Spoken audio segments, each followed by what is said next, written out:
Have you ever felt like your mind is a battlefield where you're fighting endless thoughts, distractions, and emotions that seem to overpower you? Like every decision feels harder than it should, and every setback lingers far longer than it ought to. You're not alone.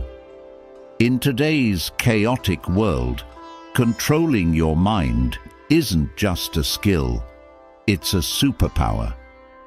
But what if I told you there's an ancient philosophy, tested over centuries, that holds the key to mastering this internal chaos?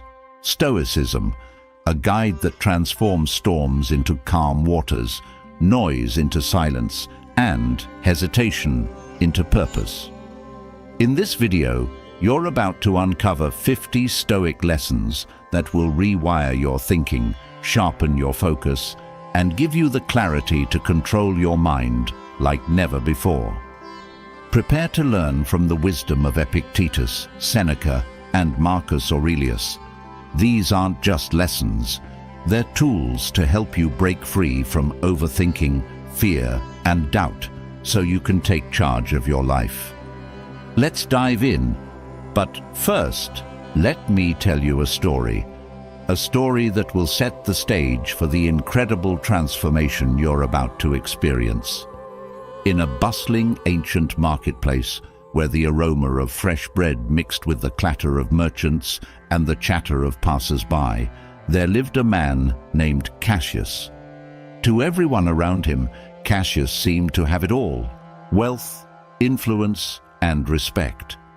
Yet beneath his polished exterior, he was a prisoner of his own mind. Every night, as the world went quiet, Cassius would lie awake, consumed by anxiety and overthinking. He replayed conversations, agonized over future business deals, and feared losing what he had worked so hard to build. His mind was like an untamed horse, wild and uncontrollable, dragging him into exhaustion and despair. One day, while wandering through the marketplace, Cassius encountered an old Stoic philosopher sitting calmly amidst the chaos. The philosopher's serenity was magnetic, his presence a stark contrast to the frenzy of the market. Intrigued, Cassius approached and asked, "How is it that you, with so little, appear so unshaken by the noise and turmoil around you? I have everything, yet I cannot find peace." The philosopher smiled gently and replied, "Because I have learned to master my mind, not let it master me.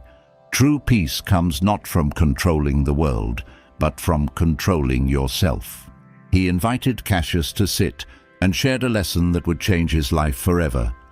"Imagine your mind as a city," the philosopher began. "If you leave its gates open, anything can enter: fear, doubt, anger. But if you guard those gates, you decide what enters and what stays.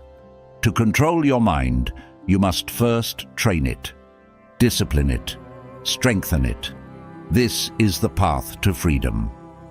From that day forward, Cassius committed himself to the Stoic way of life. He learned to pause before reacting, to focus on what he could control, and to detach from the noise of the world. Slowly but surely, he became unshakable. The sleepless nights faded, and in their place came clarity, focus, and a quiet confidence that nothing could break. The lesson is clear. Your mind is your greatest ally, or your worst enemy, and the choice to control it is entirely yours. In the next few minutes, you'll uncover the tools and wisdom to guard the gates of your mind. These 50 Stoic lessons will not only inspire you, but equip you to take back control, one thought at a time. Stay with me till the end, because the final lesson is the one that will truly set you free. Let's begin. 1. Your thoughts are not always your allies. Learn to question them. Your mind can often feel like an untamed river, filled with chaotic waves of thoughts rushing in without warning. Some whisper fears, others shout doubts, and many are just noise. But here's the first Stoic truth. Not every thought deserves to be believed. Marcus Aurelius, one of the greatest Stoic thinkers, emphasized the power we hold over our minds, reminding us that we have control over how we interpret and respond to our thoughts. The reality is that your thoughts do not define you. They are fleeting visitors, and you have the choice to either welcome them or send them on their way. Most of us move through life unaware of the stories our minds constantly create. One setback becomes a narrative of failure. A single criticism spirals into overwhelming self-doubt. But if you stop and observe, you'll see that these thoughts are like clouds passing through the sky, impermanent and often without real substance. The Stoics taught a practice called prosoche, a mindful awareness of your inner dialogue, where you don't silence your thoughts, but instead observe them with curiosity and without judgment. This allows you to decide whether they help or hinder you. The problem is that most of what we think isn't even real. As Seneca said, we suffer more in imagination than in reality. Reflect on the last time you were consumed by worry. Did the worst-case scenario you imagined come true? Likely not. Our minds have a knack for exaggeration, creating problems that aren't there. To control your mind, you must challenge these thoughts.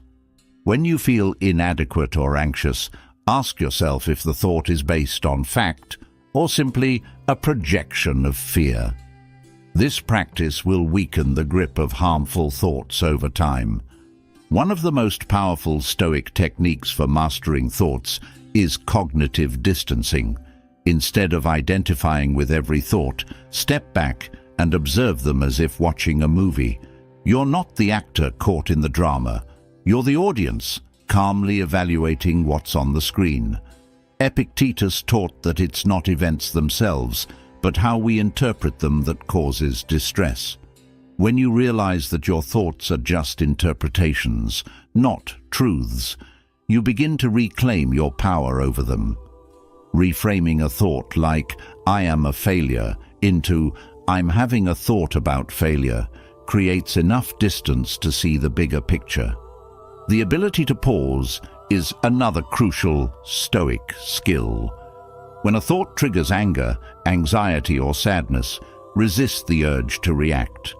Pause, take a breath, and reflect.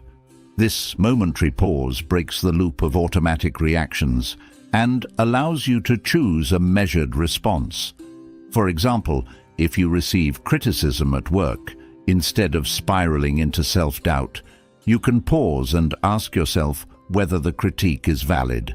If it is, use it as a chance to grow. If it's not, let it go without attaching unnecessary weight to it. Not every thought deserves your attention. Think of your mind as a garden. If you let weeds grow unchecked, they'll choke out the flowers. Similarly, negative or irrational thoughts can overwhelm your mind unless you actively uproot them. The Stoics used the principle of the dichotomy of control to guide their thoughts.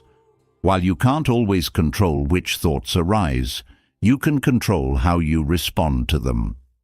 By focusing on thoughts aligned with your values and dismissing unhelpful ones, you create mental clarity and strength. Controlling your mind requires consistent practice. Begin each day by reflecting on your thoughts. Throughout the day, pause and question the ones that arise. At night, review which thoughts empowered you and which held you back. Over time, this daily practice will transform how you think and help you build a calmer, more focused and resilient mind. 2. You are not your emotions. Detach and direct them. Your emotions can feel like a raging river, threatening to sweep you away in its powerful current.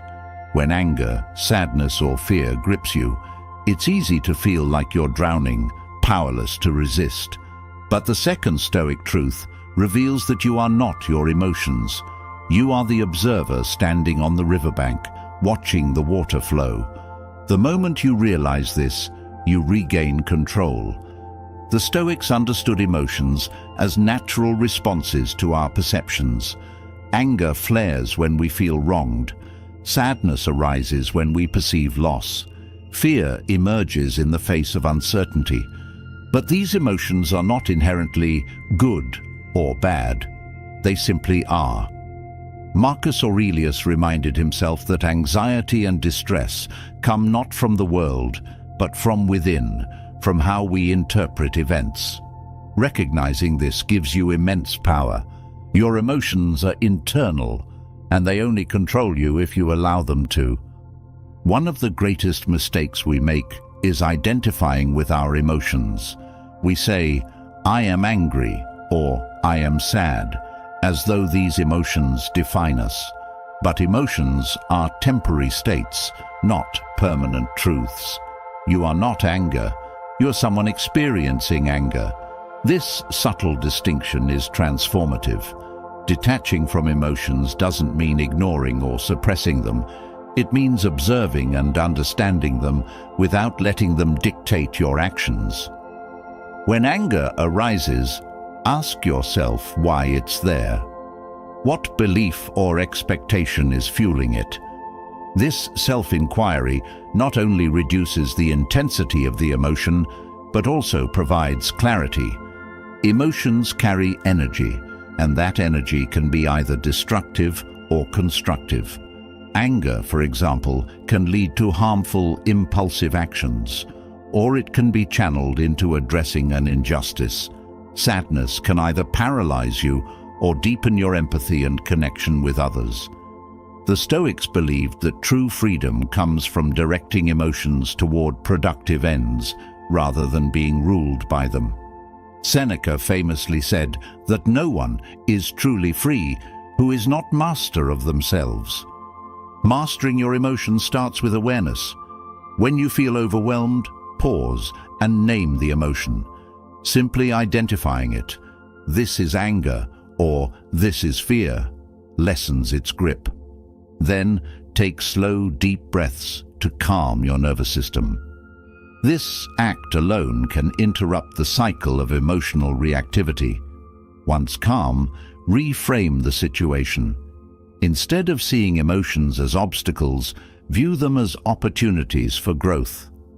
Ask yourself what this feeling can teach you, or how you can use its energy constructively. Imagine a life where emotions no longer control you. Anger doesn't lead to regret. Fear doesn't paralyze you. Sadness doesn't consume you. This is the life the Stoics envisioned, a life of emotional resilience and freedom. Marcus Aurelius reminded himself that distress comes not from external events, but from how we perceive them, and that we have the power to change our perception at any moment. The path to mastering your emotions is not about elimination, but transformation. By observing, understanding, and directing your emotions, you take a profound step toward controlling your mind. The power is in your hands. Use it wisely. 3. Stress narrows. Focus and distorts reality. Stress has an uncanny ability to turn the world into a tunnel. When it takes hold, it narrows your vision, blocks out possibilities, and makes everything appear more dire than it actually is. This is one of the most deceptive tricks of the mind. When stress grips you, it's not the situation itself that feels overwhelming. It's your perception of it, distorted by the weight of stress pressing down. Think about the last time you faced a challenge under pressure. Perhaps it was a deadline at work, an unexpected expense, or a tense argument. In those moments, didn't it feel as if the problem at hand consumed your entire reality? The more stress built up, the less you could see the bigger picture. This is because stress activates the survival mechanisms in your brain. narrowing your focus to what it perceives as an immediate threat. While this response might have saved our ancestors from predators, in modern life, it often leads to overreactions and poor decisions.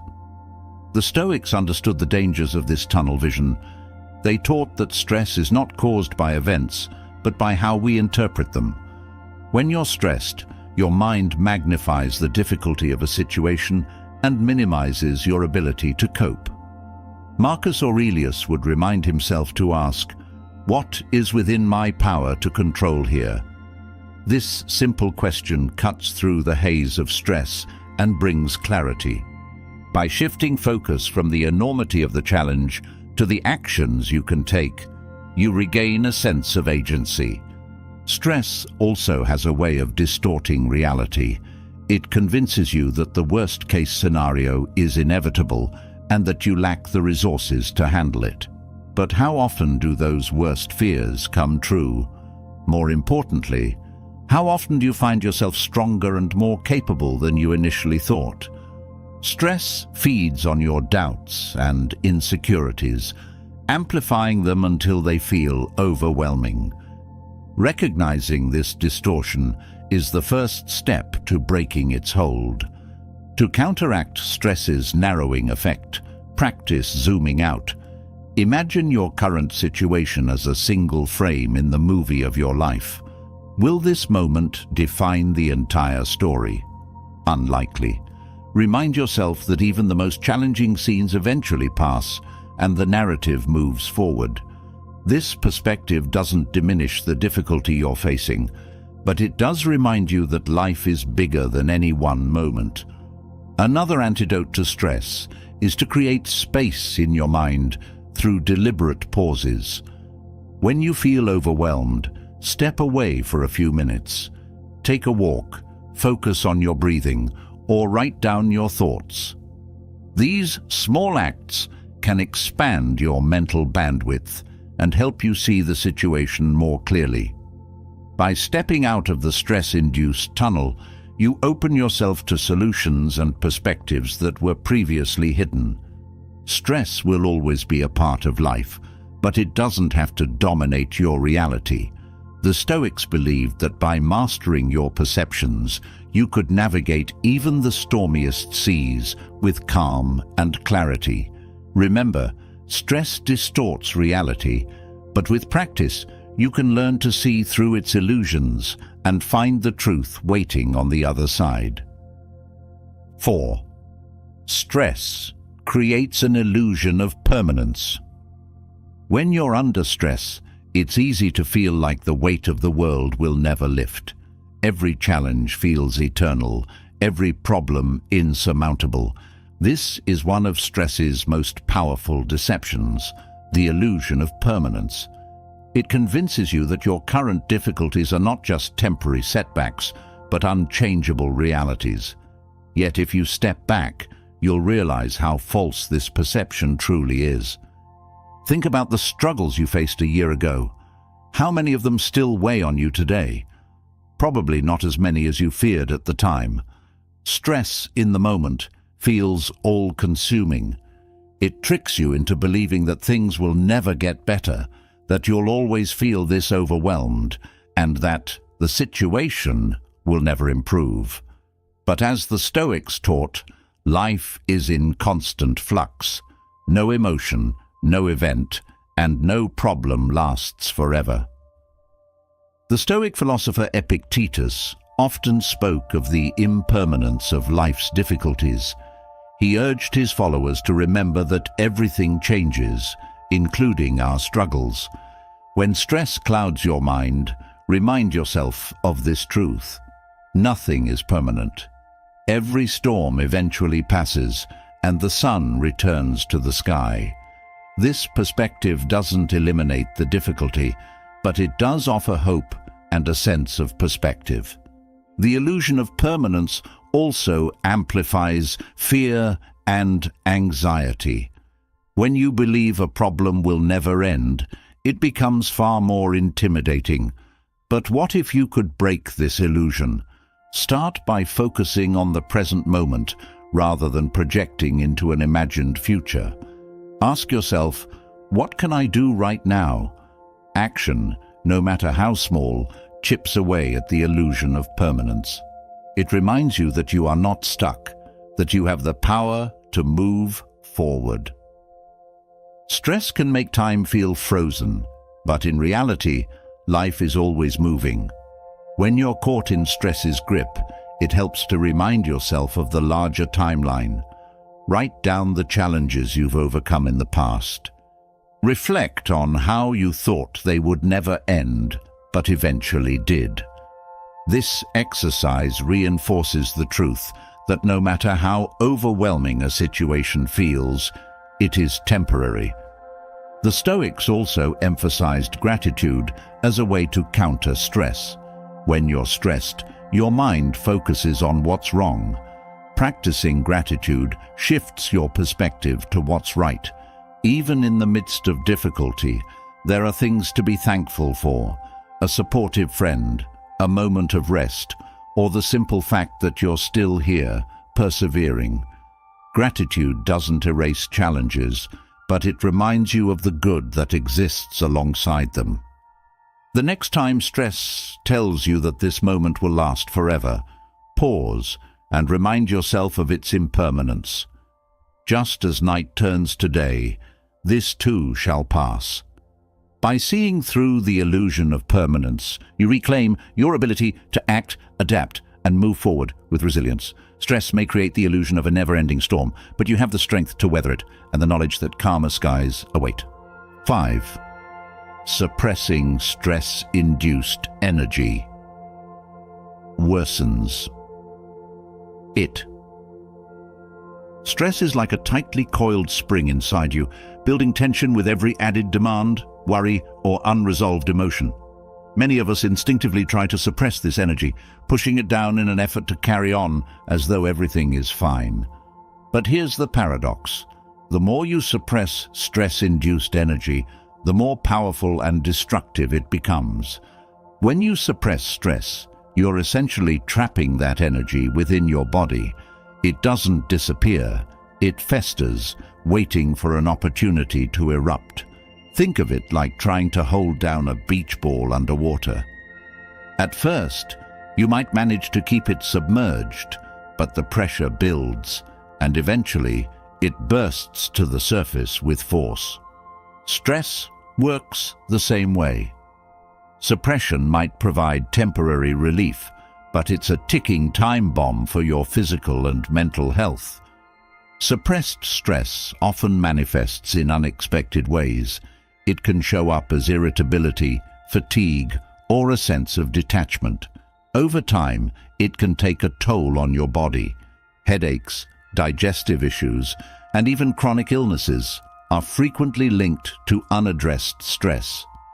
Emotionally, suppression leads to feelings of frustration and helplessness, creating a vicious cycle that deepens the impact of stress. The Stoics recognized the importance of acknowledging and channeling difficult emotions. They didn't advocate for ignoring stress, but for understanding it. Marcus Aurelius wrote extensively about examining emotions without judgment. He believed that by confronting our inner struggles head-on, we could transform them into sources of strength. Stress is no exception. When you allow yourself to feel it and address its source, you gain power over it.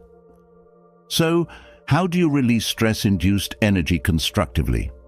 Start by giving it an outlet. Physical activity is one of the most effective ways to dissipate stress. Exercise doesn't just release endorphins, it also provides a healthy channel for pent-up energy. Even a short walk can work wonders, helping to reset your nervous system and clear your mind. Another powerful approach is deliberate breathing. When stress builds up, your breathing often becomes shallow and erratic. This fuels the stress response, creating a feedback loop. By practicing deep, intentional breathing, you signal to your body that it's safe to relax. Try the 4-7-8 method. Inhale for 4 seconds, hold for 7, and exhale for 8. This simple practice can calm your nervous system and release tension. Writing is another tool to help release suppressed stress. By putting your thoughts and feelings onto paper, you externalize them, making them less overwhelming. Journaling allows you to process stress in a safe and controlled way, providing clarity and perspective. You don't need to write eloquently. Simply getting your thoughts out can be incredibly freeing. Suppressing stress is like ignoring a fire alarm. It doesn't make the fire go away. Acknowledge the alarm, find the source, and address it. By channeling stress-induced energy constructively, you prevent it from controlling your life. Remember, stress isn't inherently bad. It's your response to it that determines its impact. Use it as fuel for action, and you'll transform a potential adversary into an ally. 6. The body deprioritizes essential functions under stress. When stress takes over, your body enters a survival mode, prioritizing immediate survival over everything else. While this response is a marvel of evolution, designed to help our ancestors escape predators or endure harsh conditions, it's far less helpful in modern life. The same mechanism that once saved lives now wreaks havoc by deprioritizing essential functions like digestion, immune defense, and even emotional regulation. The stress response activates your body's fight-or-flight system, flooding it with adrenaline and cortisol. Blood flow is redirected to your muscles and brain, preparing you to either face danger or flee. This is fantastic if you're being chased by a lion, but not so great when your threat is an overdue report or a tense conversation with a coworker. In these scenarios, the stress response becomes maladaptive, shutting down processes your body considers non-essential in the moment. One of the first systems to suffer is digestion. Under stress, your body slows or halts digestive functions to conserve energy for immediate survival. This is why chronic stress often leads to issues like indigestion, acid reflux, or irritable bowel syndrome. Your stomach, intestines, and other digestive organs can't function properly when the body is in a constant state of emergency. The immune system also takes a hit. Stress signals your body to divert resources away from long-term health and toward immediate survival. Over time, this leaves your immune defenses weakened, making you more susceptible to illnesses and slower to recover. Have you ever noticed that you're more likely to catch a cold during periods of intense stress? This is no coincidence. It's your body deprioritizing immune function in favor of handling stress. Even your brain suffers under prolonged stress. While the fight-or-flight response initially sharpens focus, chronic stress leads to brain fog, memory lapses, and impaired decision-making. The prefrontal cortex, responsible for logical thinking and self-control, takes a back seat as the amygdala, the brain's fear center, takes charge. This makes it harder to think clearly and regulate emotions, perpetuating the cycle of stress. The Stoics understood the importance of maintaining balance in the face of life's challenges. They believed that the mind and body are deeply interconnected, and that neglecting one would inevitably harm the other. To counteract stress's effects on essential functions, you must prioritize self-care and balance. This doesn't mean avoiding stress altogether, which is impossible, but rather managing your response to it. Rest and recovery are critical. Sleep, for example, is when your body restores itself, repairing the damage caused by daily stress. Yet, stress often disrupts sleep, creating a vicious cycle. Prioritize good sleep hygiene by maintaining a consistent bedtime, minimizing screen time before bed, and creating a calming nighttime routine. Nutrition also plays a key role. When stressed, it's tempting to reach for comfort foods high in sugar and fat, but these only exacerbate the problem, spiking and crashing your energy levels. Instead, fuel your body with whole foods rich in nutrients that support stress resilience, such as leafy greens, nuts, and lean proteins. Lastly, reconnect with your breath. Stress causes shallow breathing, depriving your body of oxygen and perpetuating the fight-or-flight response. Deep, diaphragmatic breathing helps activate the parasympathetic nervous system, the body's rest and digest mode, counteracting the stress response and restoring balance. Stress may deprioritize essential functions, but you have the power to restore them. By addressing stress proactively, you not only protect your health, but also regain clarity and control. Remember, the body is remarkably resilient when given the right tools. Treat it with care, and it will reward you with strength and vitality. 7. Danger focus is hardwired into us. Deep within the fabric of human nature lies an ancient survival mechanism, our hardwired focus on danger. This evolutionary trait, while invaluable to our ancestors in the wild, often serves as a double-edged sword in modern life. The same instinct that kept early humans alert to lurking predators now magnifies every perceived threat, making us hyper-focused on what can go wrong rather than what is going right. Imagine the days of our prehistoric ancestors. A rustle in the bushes could signal a predator, and ignoring it could mean death.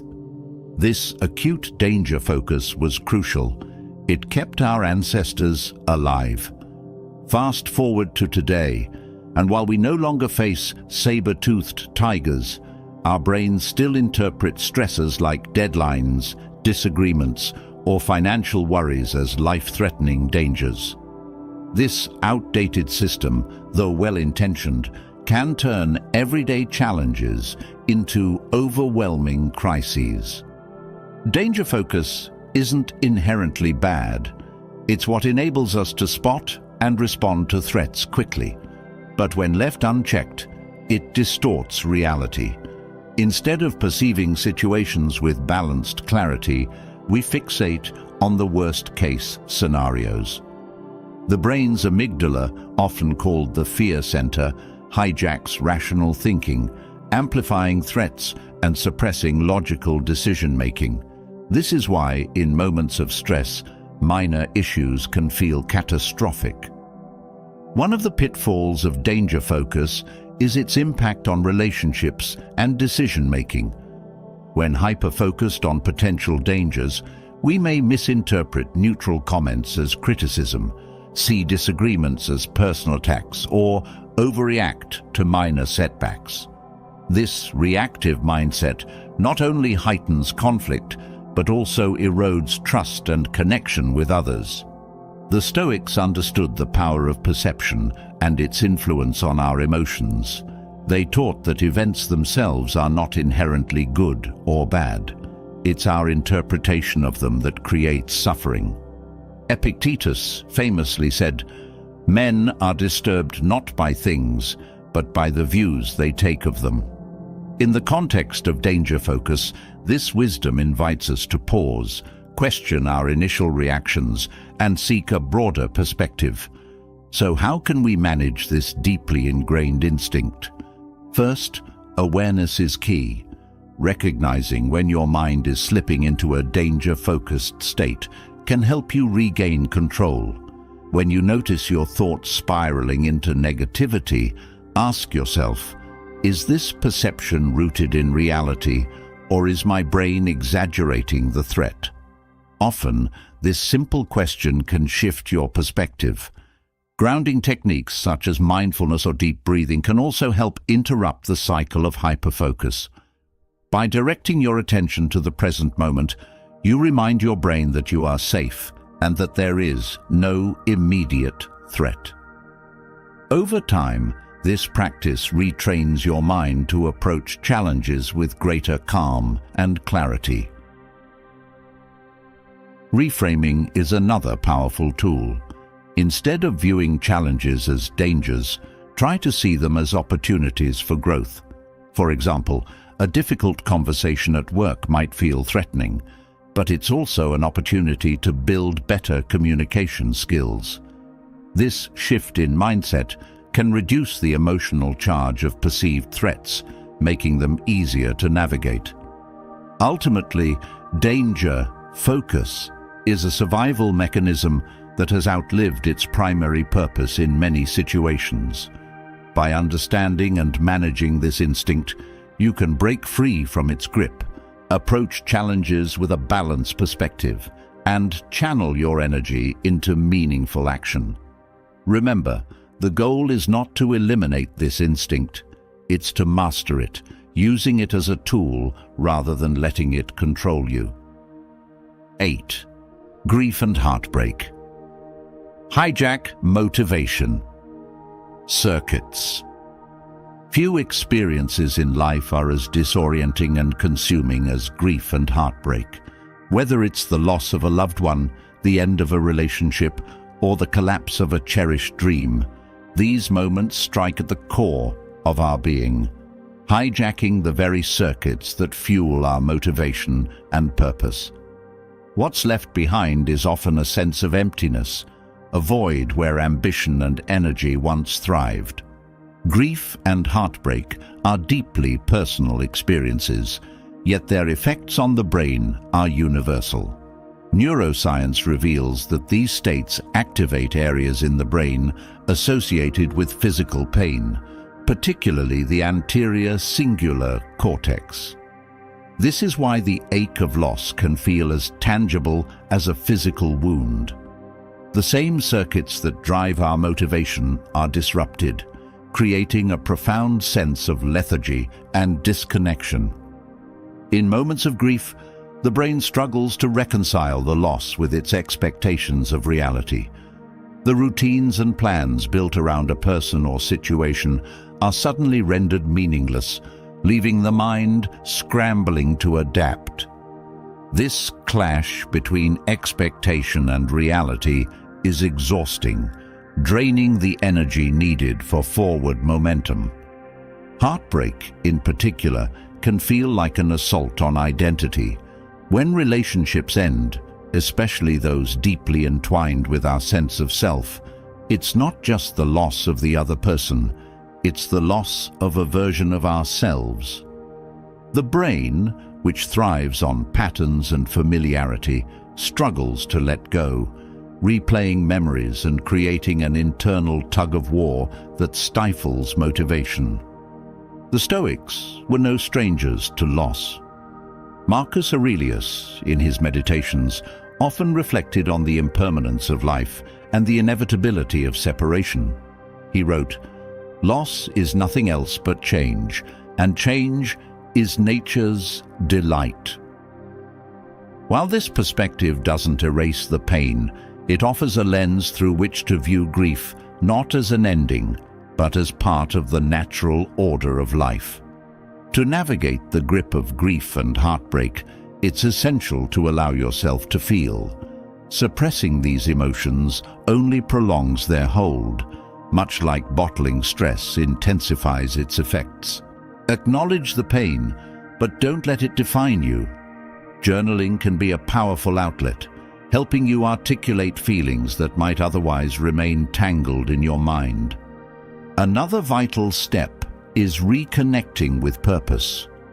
While grief narrows your focus to what's been lost, purpose expands your vision to what remains.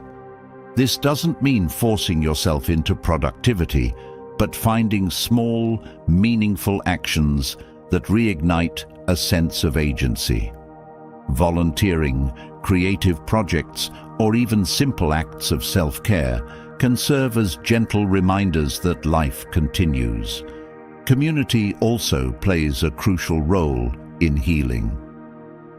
The Stoics emphasized the interconnectedness of humanity, understanding that shared experiences can lighten the burden of individual suffering. Opening up to trusted friends or joining support groups can provide a safe space to process your emotions and find solace in the knowledge that you are not alone. Overcoming the hijack of motivation circuits takes time, patience, and intentionality. Grief and heartbreak are not battles to be won, but journeys to be navigated. As you move through them, remember that healing doesn't mean forgetting or erasing. It means integrating the loss into your story and emerging with a deeper understanding of yourself and the world. The light at the end of the tunnel may seem faint, but each step forward brings it closer into view. 9. Social media prolongs.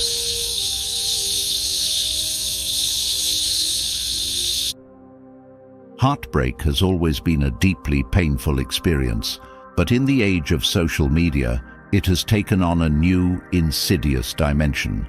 Where once heartbreak allowed for clean breaks and time to heal, platforms like Instagram, Facebook, and Twitter now act as relentless reminders of what was lost.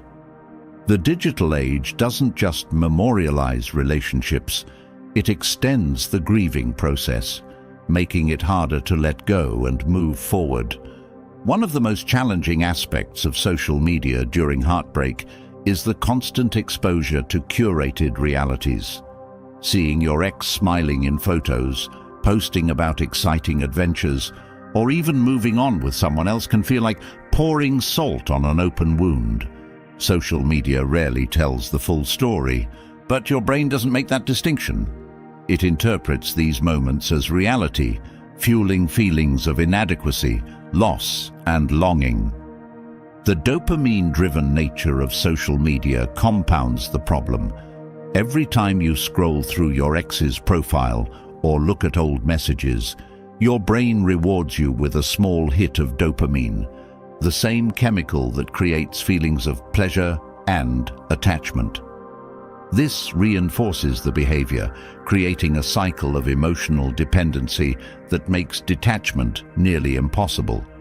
What should be a time of healing becomes an endless loop of re-exposure to the pain. Social media also fosters unhealthy coping mechanisms. Rather than sitting with your emotions and processing the loss, it tempts you to curate your own life in retaliation. Posting carefully chosen photos, sharing cryptic captions, or engaging in passive-aggressive interactions may feel like reclaiming power, but in reality, these actions often deepen the wound. They keep your focus on the past and prevent you from embracing the present. The Stoics, with their wisdom on detachment and self-mastery, offer guidance on navigating heartbreak in the digital age. Epictetus famously said, "We cannot choose our external circumstances, but we can always choose how we respond to them." Social media, like any tool, is neutral. It's how you use it that determines its impact. Acknowledging the role of social media in prolonging heartbreak is the first step toward regaining control. One of the most effective ways to break free from the cycle is to create boundaries with social media. Unfollowing or muting your ex, limiting your screen time, and resisting the urge to check their profiles are acts of self-care, not weakness. By creating a digital environment free from constant reminders, you give your heart and mind the space they need to heal. Replacing social media habits with healthier alternatives can also accelerate recovery. Instead of reaching for your phone, immerse yourself in activities that bring you joy or fulfillment. Exercise, creative pursuits, or spending time with loved ones can redirect your focus and help rebuild your sense of identity outside the relationship. Healing from heartbreak requires time, effort, and intentionality. Social media can either hinder or help the process, depending on how you approach it. By stepping away from the digital reminders of your past, you allow yourself to fully grieve, reflect, and eventually move forward. Remember, the goal is not to erase the memory of what was, but to reclaim your ability to live fully in the present. 10. Men struggle more with unresolved breakups. Breakups are universally painful, but the way they are experienced and processed often differs across genders. For many men, unresolved breakups can leave deeper scars, not because they feel less, but because societal expectations and emotional conditioning make it harder for them to confront and express their feelings. This internal struggle often results in prolonged grief, difficulty moving on, and a sense of unresolved pain that lingers far longer than it should. Society has long perpetuated the stereotype that men should be stoic, unshaken, and emotionally resilient. While this aligns superficially with the philosophy of Stoicism, it often leads to unhealthy suppression of feelings rather than genuine emotional mastery. Instead of openly grieving or seeking support, many men turn to distraction, burying themselves in work, pursuing casual relationships, or adopting a tough guy persona to mask their vulnerability. This reluctance to process emotions has neurological and psychological consequences. Research shows that men often experience breakups as a significant blow to their identity and self-worth, especially in cases where the relationship was central to their sense of stability. Unlike women, who may more readily turn to friends or support networks, men are less likely to vocalize their pain. This silence can amplify feelings of isolation, self-doubt, and inadequacy, prolonging the emotional fallout. The Stoics understood the importance of confronting pain rather than avoiding it. Marcus Aurelius wrote, "The impediment to action advances action. What stands in the way becomes the way." For men navigating unresolved breakups, this wisdom serves as a reminder that true strength lies not in avoiding emotional pain, but in facing it head-on. By confronting their feelings, they can transform heartbreak into an opportunity for growth and self-discovery.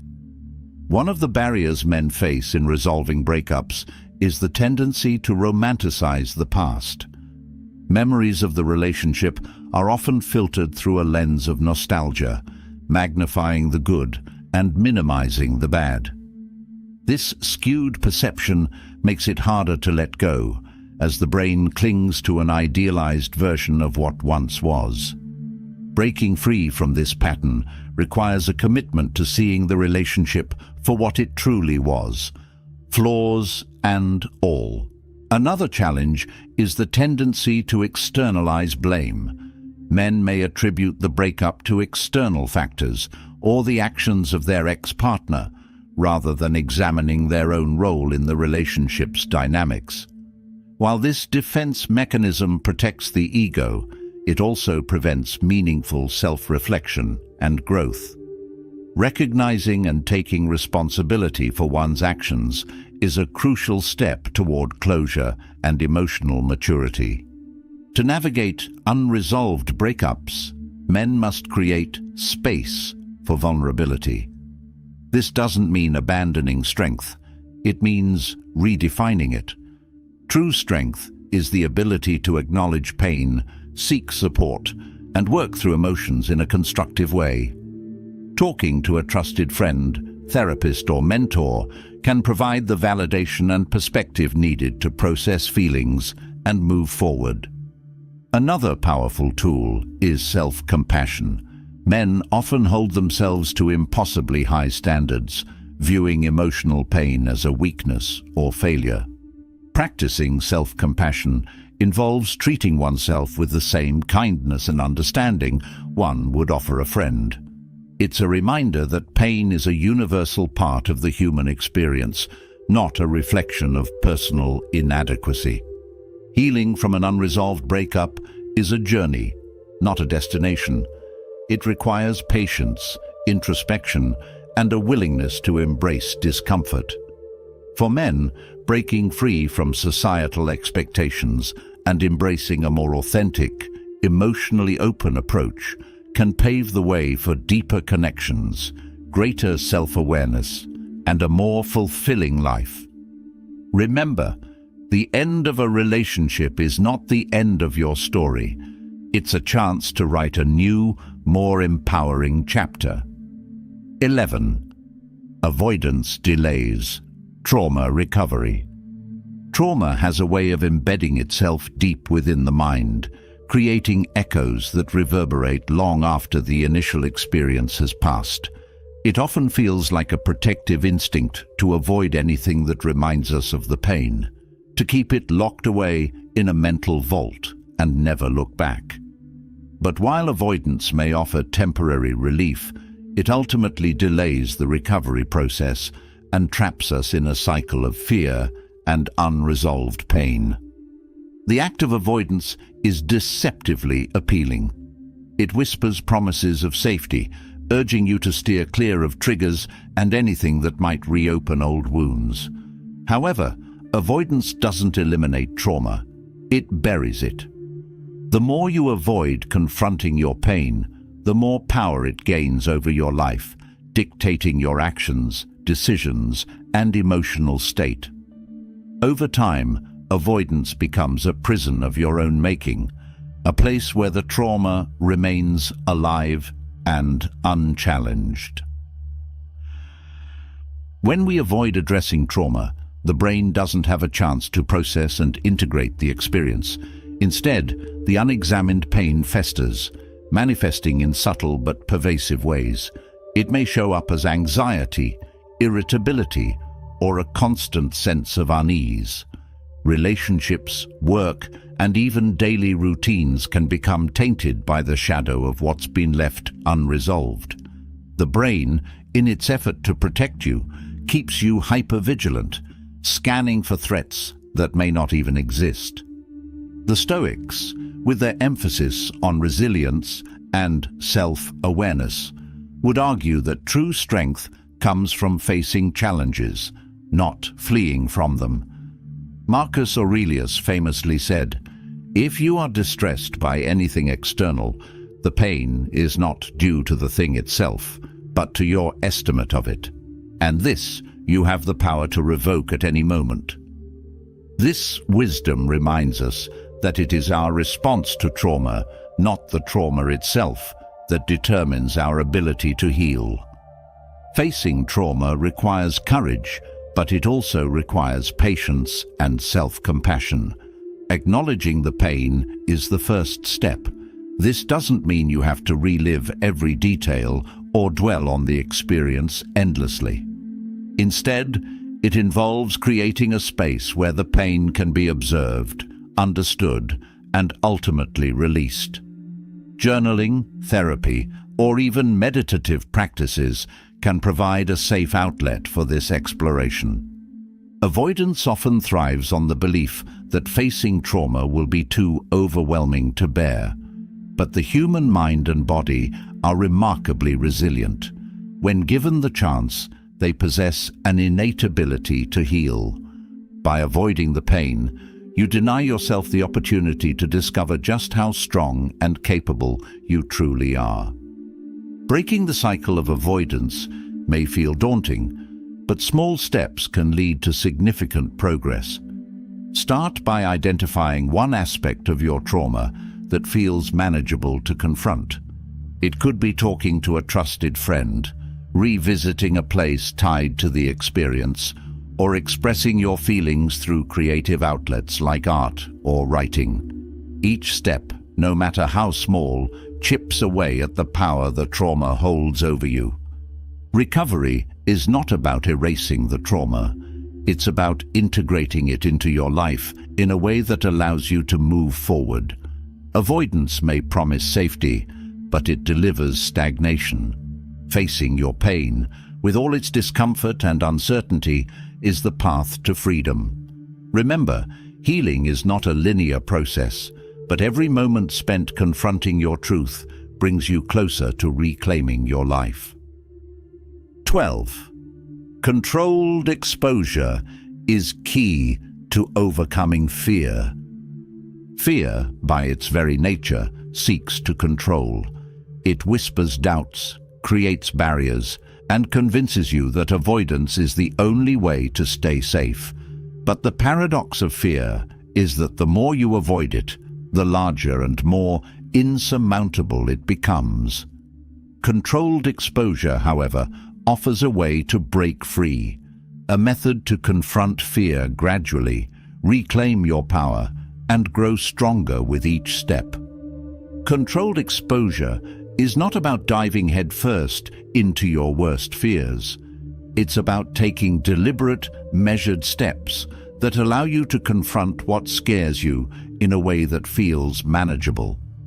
This approach is rooted in the understanding that fear loses its grip when faced with intention and preparation.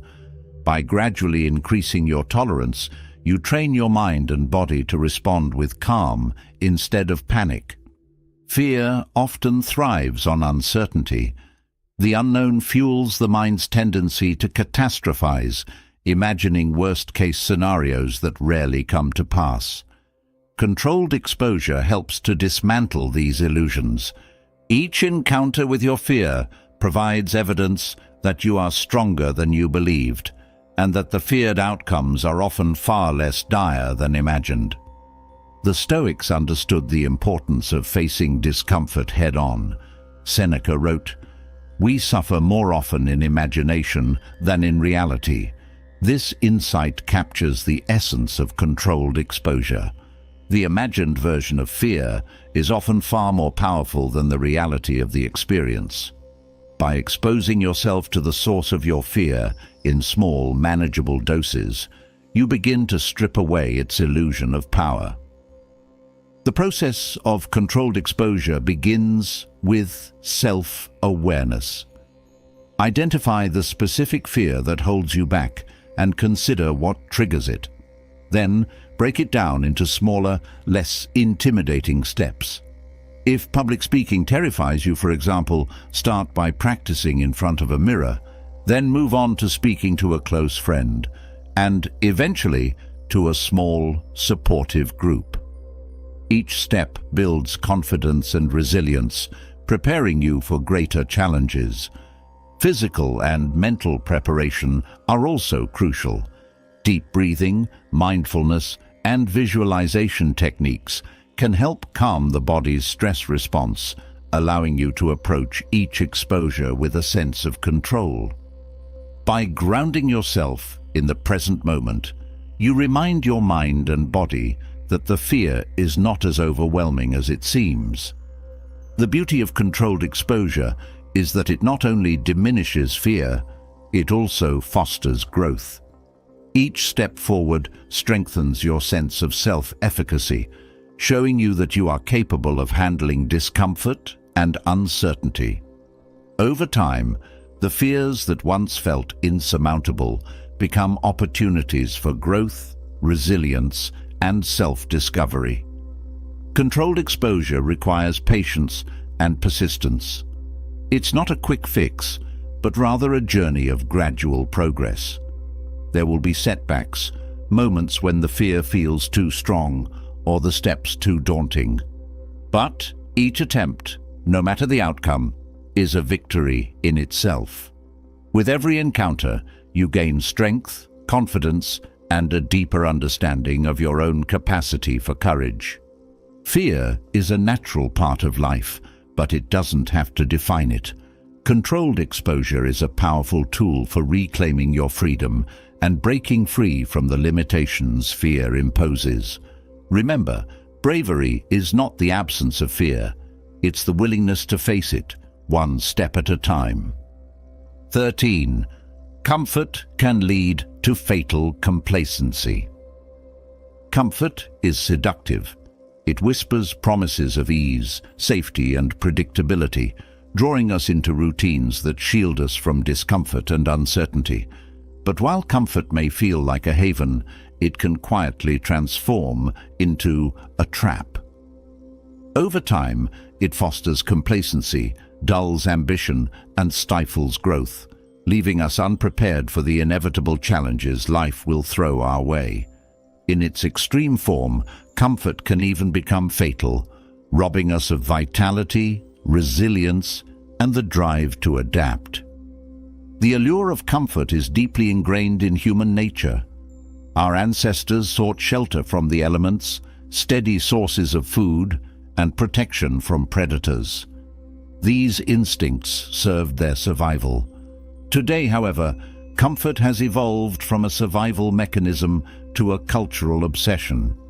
From heated homes to instant meals, modern life offers unparalleled convenience. While these advancements are remarkable, they also invite a dangerous dependency on ease. Complacency arises when comfort becomes habitual.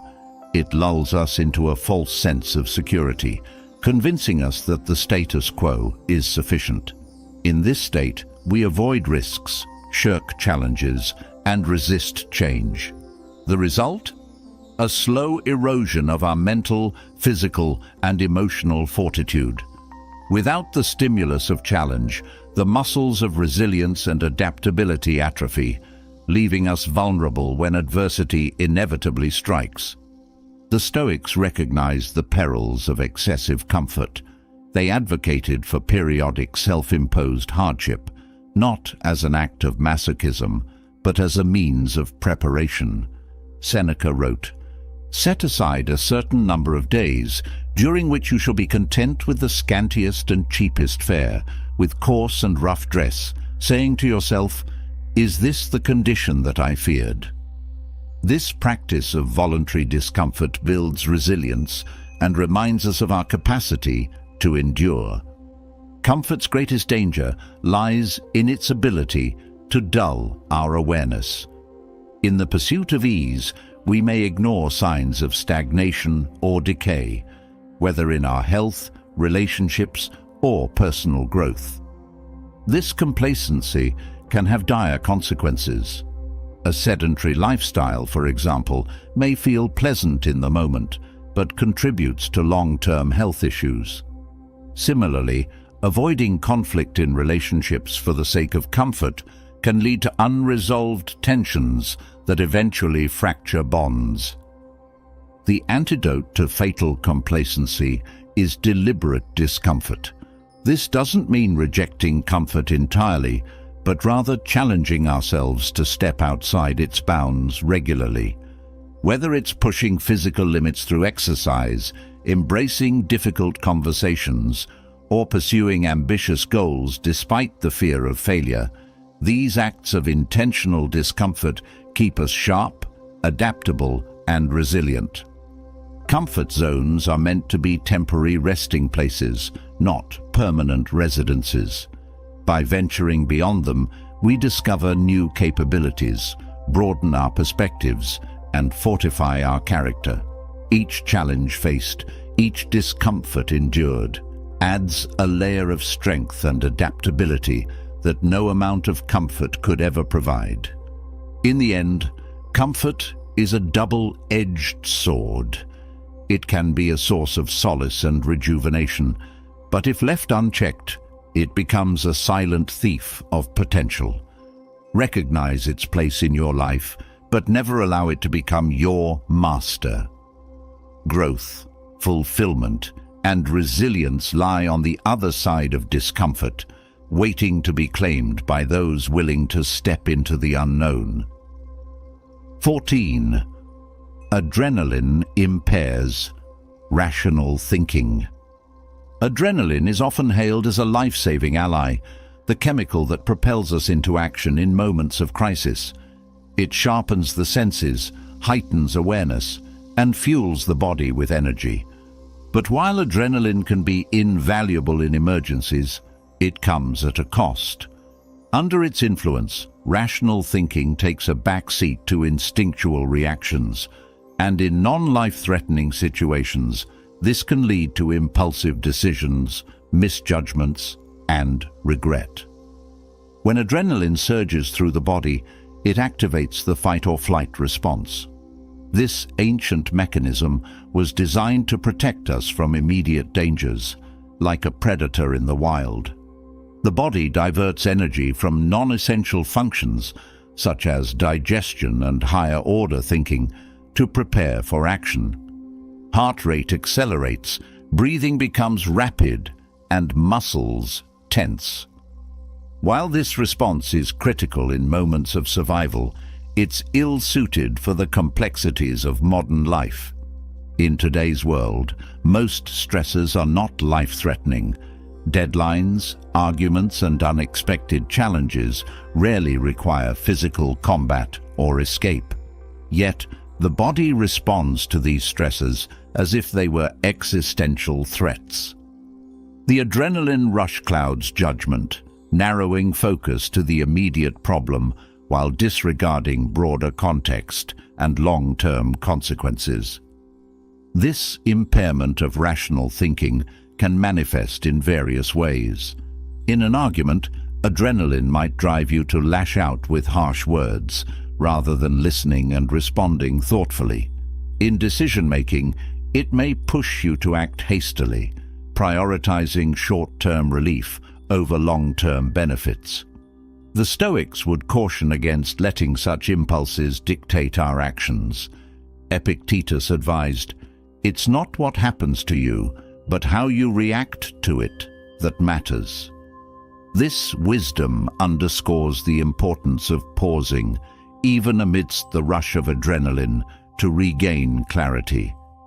The key to countering adrenaline's effects lies in cultivating mindfulness and emotional regulation. By becoming aware of the body's stress response, you can create a buffer between stimulus and reaction. Techniques such as deep breathing, grounding exercises, and deliberate pauses can help calm the physiological surge, allowing rational thought to reassert itself. In moments of heightened adrenaline, ask yourself, is this reaction proportional to the situation? What would a calm, composed version of myself do? These questions can help reorient your focus and guide your actions away from impulsivity and toward thoughtful responses. Adrenaline's impact on rational thinking also highlights the importance of preparation. When faced with high-pressure situations, having a plan or framework to fall back on can reduce the likelihood of reactive decisions. For example, rehearsing how to respond to criticism or preparing for high-stakes meetings equips you to navigate these scenarios with greater composure, even when adrenaline kicks in. While adrenaline is a powerful force, it is not invincible. Through self-awareness, practice, and discipline, you can learn to harness its energy without succumbing to its pitfalls. The Stoics believed in the power of reason as the guiding principle of life. By tempering adrenaline with rationality, you align with this philosophy, transforming a potential liability into a source of strength. Adrenaline may impair rational thinking in the moment, but with practice, it can become a tool rather than a tyrant. It is not the surge itself that defines us, but how we choose to respond to it. Master this response, and you master not only your mind, but the challenges life throws your way. 15. Grief rewires the brain's map. Grief is not just an emotional experience, it fundamentally alters the brain's landscape. When we lose someone or something deeply meaningful, it's as though a part of our mental map is torn apart, leaving us disoriented and raw. The neural circuits that were once tied to the presence of that person or situation now find themselves rudderless, struggling to adapt to a reality that feels incomplete. Grief, in essence, is the brain's way of recalibrating itself in the aftermath of profound loss. The bonds we form with others are not merely emotional, but deeply biological. The brain establishes patterns and pathways that reflect these connections, creating a sense of familiarity and safety. When someone integral to our lives is suddenly gone, the brain must rewire itself, which is neither quick nor painless. This process often manifests as an overwhelming sense of loss, confusion, and even physical pain. During grief, the brain's reward and memory systems become overactive, continually seeking what is no longer there. This explains why we replay memories, hear their voice in our minds, or feel their presence even when they are absent. It's not delusion, but the brain's desperate attempt to make sense of the void. The hippocampus, responsible for memory, and the amygdala, tied to emotions, work overtime, creating a loop that can feel impossible to escape. Neurochemically, grief disrupts balance. Cortisol levels spike, signaling stress, while dopamine, associated with pleasure and motivation, plummets.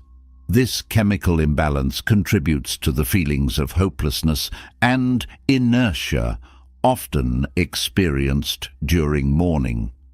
The prefrontal cortex, the seat of rational thought, also suffers, making it harder to focus, plan, or see beyond the pain. The Stoics understood the inevitability of loss and the profound impact it has on the human psyche. They advocated for premeditatio malorum, anticipating potential losses, not to dwell on tragedy, but to build resilience for when it strikes. Marcus Aurelius wrote, "Loss is nothing else but change, and change is nature's delight." This perspective encourages us to view grief not as a permanent wound, but as a transformative process. Healing from grief requires patience and self-compassion.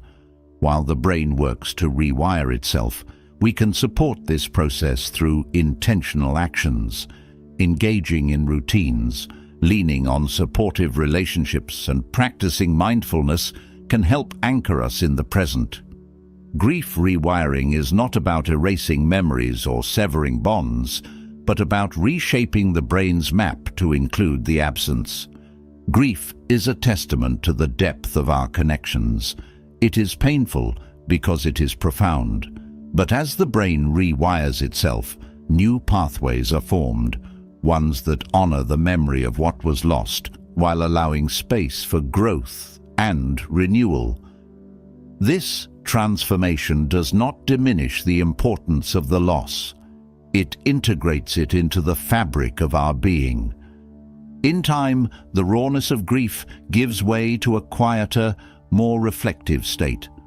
The brain adapts, and we learn to navigate the world with a different map, one marked by both loss and resilience. Grief rewires the brain not to erase what was, but to help us move forward with it as part of our story. Through this rewiring, we rediscover our capacity to live, love, and grow, even in the face of profound loss. 16. Breakups and death share. Similar pain mechanisms. At first glance, breakups and death might seem like vastly different experiences. One signifies the end of a relationship, the other, the end of a life. Yet the human brain processes these losses in strikingly similar ways. Both activate the same neural pathways and emotional responses, eliciting profound feelings of pain, loss, and disorientation. This overlap reveals how deeply connected we are to the people we care about, and how their absence can shake us to our core. When a relationship ends, the brain reacts as though it has suffered a physical injury. Neuroimaging studies show that the pain centers in the brain, particularly the anterior cingulate cortex, light up during heartbreak in the same way they do during physical pain. This is why a breakup can feel like a blow to the chest or a gnawing ache that refuses to subside. It's not metaphorical, it's physiological. Similarly, the loss of a loved one to death triggers the brain's grief response. Both scenarios involve the sudden absence of someone central to our lives, creating a void that the brain struggles to comprehend. The oxytocin and dopamine associated with connection and attachment plummet, leaving us feeling abandoned and bereft. The result is an emotional upheaval that mirrors the symptoms of grief: denial, anger, bargaining, depression, and eventually acceptance. The Stoics often emphasize the impermanence of all things, including relationships. Epictetus observed, "When giving your wife or child a kiss, repeat to yourself, 'You are kissing a mortal.' This wasn't meant to diminish the significance of love, but to prepare the mind for the inevitability of loss. By acknowledging the transience of our bonds, we can approach their end, whether through breakup or death, with greater resilience. Both breakups and death challenge our sense of identity. When a relationship ends, especially one that was deeply meaningful, we lose not just the other person, but also the version of ourselves that existed with them. Similarly, the death of a loved one can force us to redefine who we are without their presence. This loss of identity compounds the emotional pain as we grapple with questions like, "Who am I without them?" Recovery from either type of loss requires time and effort. The brain's neural pathways must adapt, creating new patterns that reflect the absence. This process can feel like uncharted territory, fraught with setbacks and moments of despair. However, it also offers an opportunity for growth. By confronting our pain and embracing change, we build resilience and gain a deeper understanding of ourselves. While the pain of a breakup or death may feel insurmountable in the moment, it is ultimately a testament to the depth of our capacity to connect and care. The Stoics remind us to focus on what is within our control. We cannot undo the loss, but we can choose how to respond to it. Through acceptance, self-reflection, and intentional action, we can transform our suffering into a source of strength. Breakups and death remind us of life's fragility and the importance of cherishing the connections we have. They teach us that love and loss are two sides of the same coin. By understanding the shared pain mechanisms behind these experiences, we can approach them with greater compassion for ourselves and others. In doing so, we honor the bonds we've lost while forging a path forward, guided by resilience and hope. 17. Suppressing feelings hinders true healing. The natural response to emotional pain often includes an instinct to suppress or avoid feelings. We convince ourselves that if we ignore the hurt long enough, it will disappear. Yet, this approach rarely, if ever, leads to true healing. Suppressing emotions is like trying to hold a beach ball underwater.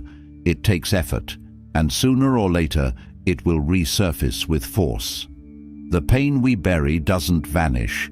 It festers, influencing our thoughts, behaviors, and overall well-being in ways we may not even recognize. Emotions are the mind's way of processing experiences, both joyful and painful. When we suppress them, we interrupt this natural process. The brain, unable to resolve the emotional experience, keeps it alive in subtle ways. This might manifest as chronic stress, irritability, or even physical symptoms like headaches or digestive issues. Suppression doesn't erase feelings. It simply redirects them into hidden corners of the mind and body, where they continue to exert influence. From a neurological perspective, suppressing emotions activates the brain's stress response. Cortisol levels rise as the body remains in a state of tension, bracing against feelings we refuse to confront. Over time, this chronic stress damages the immune system, weakens the heart, and accelerates aging. Emotional suppression is not just a psychological burden. it is a physiological one. Healing begins with acknowledgement. Allowing ourselves to feel fully and without judgment is an act of courage and self-compassion. It's not about wallowing in pain, but about giving emotions the space to move through us. Just as physical wounds need air to heal, emotional wounds require openness and acceptance. The Stoics recognized this truth. While they often emphasized emotional restraint, they also advocated for self-awareness and honesty about one's inner state. Marcus Aurelius wrote, "You have power over your mind, not outside events. Realize this, and you will find strength." Part of this strength comes from confronting, not avoiding, what lies within. It's important to remember that expressing feelings doesn't always mean dramatic outbursts or confrontations. It can be as simple as journaling, talking to a trusted friend, or even meditating to sit with the emotions.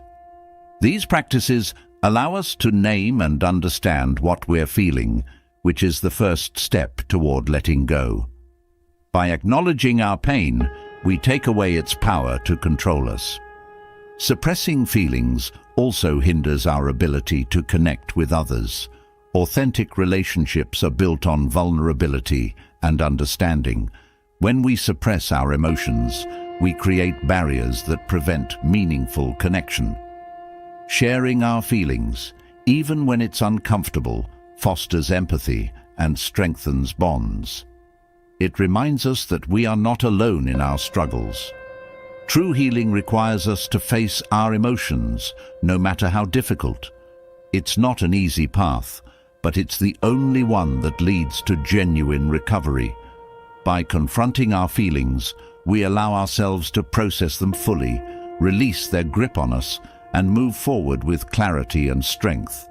Suppression might seem like the easier option, but in reality, it is the harder road, one that keeps us trapped in pain. Healing, on the other hand, is liberating. It opens the door to growth, resilience, and a deeper understanding of ourselves. 18. Trauma leaves. Lasting mental imprints. Trauma is not just an event that happens and fades into the past. It imprints itself on the mind, leaving marks that shape how we perceive the world, interact with others, and respond to new experiences. These imprints are not always visible or easily understood. Trauma rewires the brain, embedding itself in our neural pathways and influencing thoughts, emotions, and behaviors long after the event has passed. When we experience trauma, the brain's fight or flight response is activated. This survival mechanism floods the body with stress hormones like adrenaline and cortisol, preparing us to either confront or escape the threat. While this response is critical in moments of danger, it can linger long after the threat has subsided. For those who endure trauma, the brain remains hypervigilant, constantly scanning for danger, even in safe environments. This hyperarousal can lead to anxiety, irritability, and difficulty relaxing or concentrating. Trauma also impacts memory. The amygdala, responsible for processing emotions, and the hippocampus, which manages memory, often work in overdrive during traumatic events. This can result in fragmented, intrusive memories, or even complete gaps in recollection. The brain's attempt to protect itself by suppressing or distorting traumatic memories often backfires, leaving the individual stuck in a loop of unresolved fear and pain. Emotionally, trauma creates patterns of avoidance and distrust. Those affected may withdraw from relationships, fearing vulnerability or rejection. They may also develop negative core beliefs, such as feeling unworthy, unsafe, or incapable. These beliefs can shape their identity and choices, limiting their ability to live fully and authentically.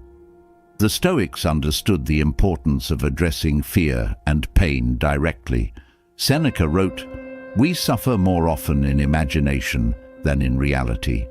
While trauma is undeniably real, the stories we tell ourselves about it can either exacerbate or alleviate its impact. Facing the truth of what happened and working through its effects can help us reclaim control over our minds and lives. Healing from trauma involves more than just time. It requires intentional effort to process and integrate the experience. Therapy, mindfulness, and self-reflection are powerful tools for this work. By creating a safe space to explore the pain, we can begin to reframe the narrative around the trauma. Instead of seeing ourselves as victims, we can recognize our resilience and ability to overcome. Trauma may leave lasting imprints, but it doesn't define us. With the right support and mindset, we can transform those imprints into sources of strength and wisdom. The journey is not linear, and setbacks are inevitable. But each step toward understanding and healing brings us closer to freedom from the shadows of the past. Trauma's imprints are a testament to the depth of our humanity. They remind us of the challenges we've faced and the strength we've summoned to survive. By confronting and working through these imprints, we honor our pain while choosing not to let it dictate our future. This is the essence of resilience, the ability to rise again and again, no matter how deep the scars. 19. Misusing grief and anger. As motivation is harmful, grief and anger, two of the most intense human emotions, often present themselves as a wellspring of energy in our darkest moments. They can feel like fuel, igniting action when all else seems stagnant. For many, grief becomes a call to action, a drive to prove something to the world or honor a loss, while anger turns into a propelling force to overcome obstacles or confront injustice.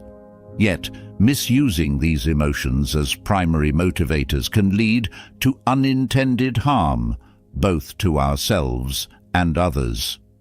Grief, at its core, is a reflection of love and loss. It is the mind's and heart's way of processing something profound that has changed irrevocably. When we try to channel grief into relentless action, working harder, achieving more, or seeking external validation, we bypass the critical process of emotional healing. The wound remains, unacknowledged, festering beneath the surface. While it may seem like we're being productive or honoring a loss, we are often avoiding the discomfort of sitting with our pain. This avoidance can lead to burnout, emotional detachment, or a sense of emptiness once the external achievements are realized. Anger, on the other hand, is a response to perceived threats, injustices, or betrayals. It's a natural, instinctive emotion that demands attention and action. In controlled doses, anger can highlight what matters to us and push us to address wrongs. However, when anger becomes a constant driver, it clouds judgment and fosters destructive behaviors. Decisions made in anger are rarely rational, often harming relationships and perpetuating cycles of conflict. What starts as a desire for justice or change can devolve into bitterness, resentment, and an inability to let go. Both grief and anger, when misused, are emotionally taxing. They keep the body in a state of heightened stress, flooding the system with cortisol and adrenaline. Over time, this chronic stress affects physical health, weakening the immune system, increasing the risk of heart disease, and accelerating aging. Mentally, it narrows focus, distorts reality, and creates patterns of obsessive thinking. We become trapped, tethered to the very emotions we thought were empowering us. The Stoics understood the pitfalls of allowing intense emotions to govern our actions. Marcus Aurelius observed, You have power over your mind, not outside events. Realize this, and you will find strength. This strength lies not in suppressing emotions, but in understanding and redirecting them. Grief and anger have their place, but they are not sustainable sources of motivation. They are signals. Grief urging us to honor what we've lost. Anger compelling us to address injustice. But they should not be the foundation upon which we build our lives. To navigate these emotions healthily, we must first allow ourselves to feel them without judgment. Grief requires space to mourn, to reflect, and to accept. It's a process, not a problem to be solved. Anger, when acknowledged without immediate reaction, can reveal deeper truths about our values and vulnerabilities. By sitting with these emotions, we gain clarity on what truly matters and how best to act. True motivation comes from purpose, not pain. While grief and anger can spark movement, lasting drive must come from a place of inner stability and alignment with one's values. Channeling these emotions through mindful practices, journaling, meditation, or thoughtful conversations can transform their raw energy into constructive actions. Rather than being consumed by grief or anger, we learn to integrate them into a broader narrative of growth and resilience.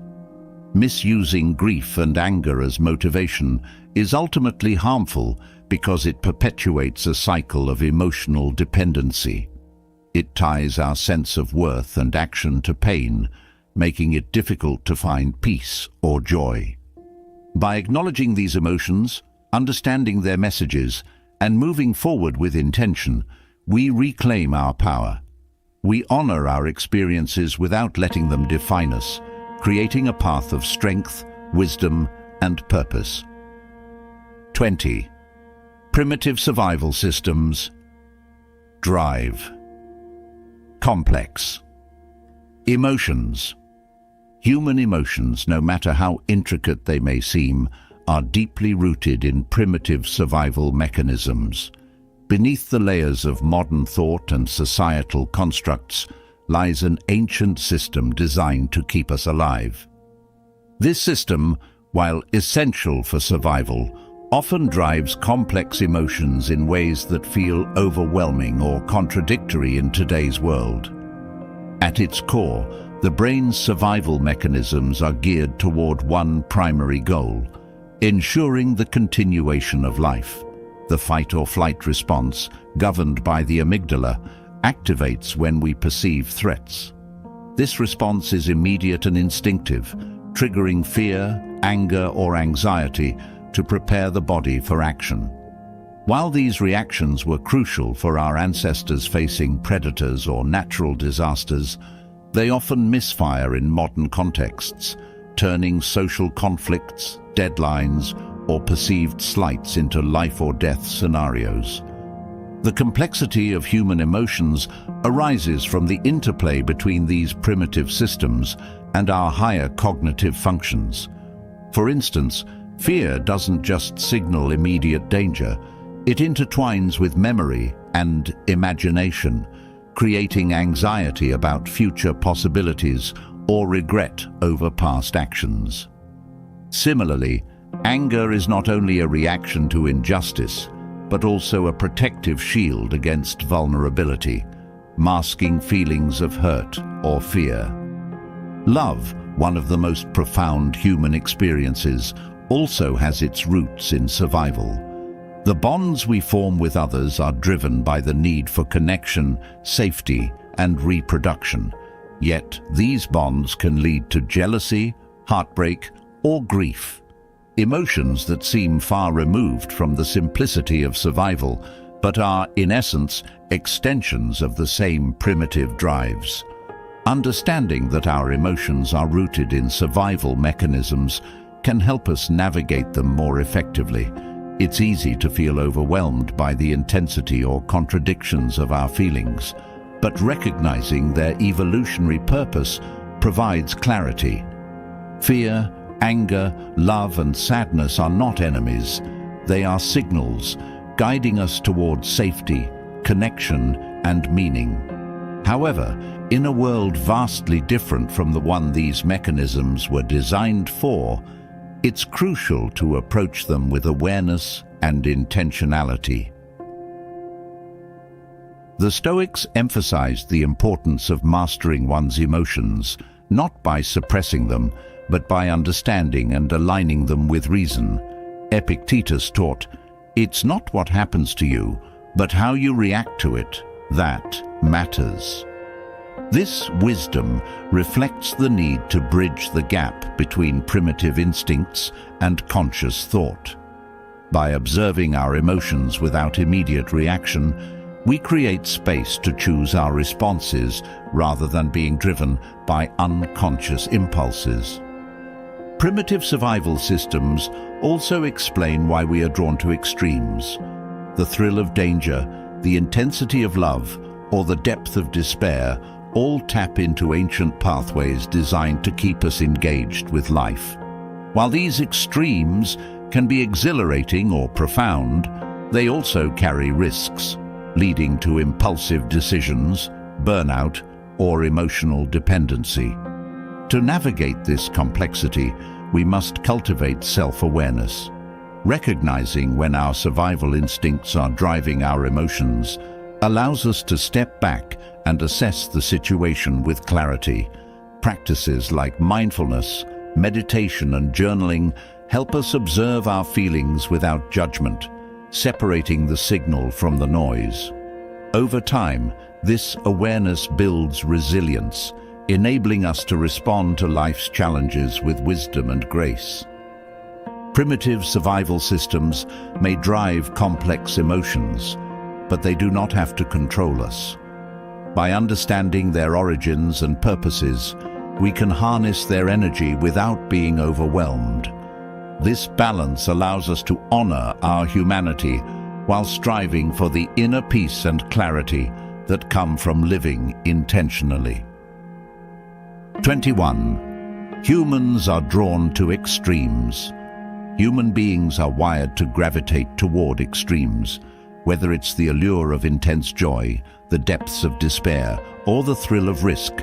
We are irresistibly pulled to the edges of our emotional and physical limits. This tendency stems from a mix of biological, psychological, and cultural factors that have shaped our evolution and continue to influence our behavior today. At the most basic level, extremes capture our attention. The brain is designed to prioritize anything that stands out as a potential threat or reward. In evolutionary terms, noticing extremes, like an unusually bright color in nature, potential danger, or a sudden loud noise, immediate threat, was critical for survival. While most of us no longer face life or death situations daily, our neural wiring remains the same, making us susceptible to extremes in other forms. Dramatic emotions, high-stakes challenges, or life-altering decisions. The extremes we seek often feel meaningful because they promise to break through the monotony of everyday life. Routine, while stabilizing, can also feel stifling. In contrast, an extreme experience, whether it's climbing a mountain, falling in love, or confronting profound loss, offers an intensity that makes us feel vividly alive. The sharpness of these moments stands in stark contrast to the dullness of routine, creating a heightened sense of awareness and purpose. However, this draw toward extremes comes with its risks. Extremes are, by nature, unsustainable. The highs can be intoxicating but fleeting, while the lows can be devastating and difficult to escape. The pursuit of one extreme often leads to the inevitable pendulum swing toward the other. For instance, seeking intense pleasure can result in burnout, and chasing emotional highs can lead to feelings of emptiness when they fade. Stoicism offers a valuable framework for navigating this tendency. The philosophy emphasizes moderation, balance, and the cultivation of a stable inner life that is not dependent on external extremes. Marcus Aurelius reminds us, if you seek tranquility, do less, or do what's essential, what the logos of a social being requires, and in the requisite way. This wisdom speaks to the need to resist the pull of extremes and focus instead on what is steady and meaningful.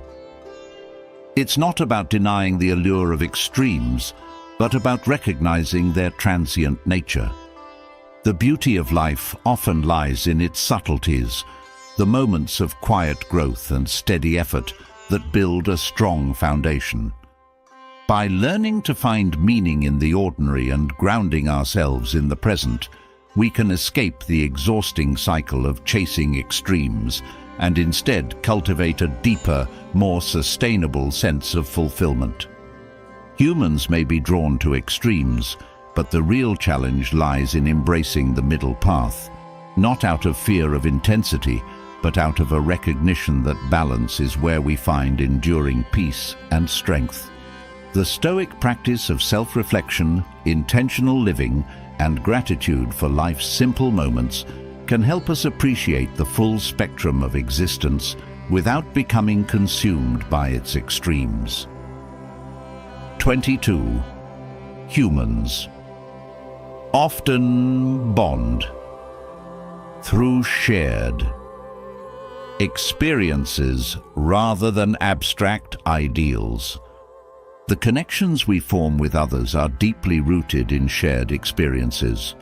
While abstract ideals like love, justice, or freedom may inspire us, it is the moments we live together, filled with laughter, struggle, or triumph, that truly forge bonds. These shared experiences create a tapestry of memories and emotions, weaving our lives together in ways that ideals alone cannot achieve. Shared experiences resonate so powerfully because they are visceral and immediate. They engage our senses, emotions, and actions simultaneously, creating a holistic imprint in our minds. A team surviving a grueling challenge, friends laughing over a shared joke, or a family grieving a loss together. All these moments build connections through the rawness of living, not through intellectual agreement. In these instances, we see each other in our most authentic forms, stripped of pretense and united by the experience itself. Abstract ideals, on the other hand, often serve as a backdrop rather than the foundation of our relationships. While we may align with others based on shared values or beliefs, it is the lived expression of those values, through action and experience, that solidifies our bonds. Ideals remain theoretical until they are tested and embodied in the real world. For example, the abstract belief in teamwork becomes tangible when a group collaborates under pressure, and the ideal of compassion is realized when someone offers support during a time of need. The power of shared experiences also lies in their ability to transcend differences. People from vastly different backgrounds can bond over a shared struggle or celebration, finding common ground in the humanity of the moment. These experiences remind us that, at our core, we are all navigating life's challenges, joys, and uncertainties.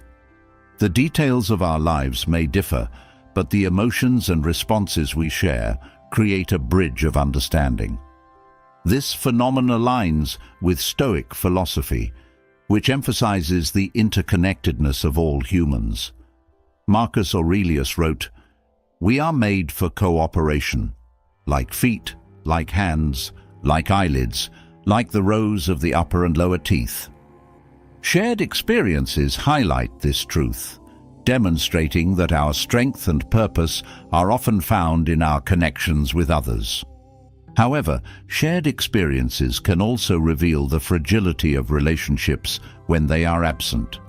Without opportunities to engage in meaningful moments together, bonds can weaken and abstract ideals alone may not be enough to sustain a connection. This is why nurturing relationships through shared activities, conversations, and experiences is so vital. It's not about grand gestures, but about consistently showing up and engaging with the people around us. Ultimately, humans bond not through abstract ideals alone, but through the lived moments that give those ideals meaning. By embracing opportunities to connect with others, whether through challenges, celebrations, or quiet companionship, we strengthen the fabric of our relationships and enrich our own lives. In these shared experiences, we find not only connection, but also a deeper understanding of ourselves and the world around us. 23. Dopamine drives obsessive and compulsive behaviors when unchecked. Dopamine, often celebrated as the brain's feel-good chemical, is not merely a source of pleasure. It's the engine behind desire, motivation, and reward-seeking behaviors. However, when dopamine levels are left unchecked, its influence can spiral into obsessive and compulsive patterns that disrupt balance and clarity in life. While dopamine is essential for pushing us toward goals and providing a sense of achievement, its power can become a double-edged sword when it drives us into excess. At its core, dopamine is not about experiencing pleasure, but about anticipating it. This distinction is critical because it explains why dopamine can fuel obsessive behaviors.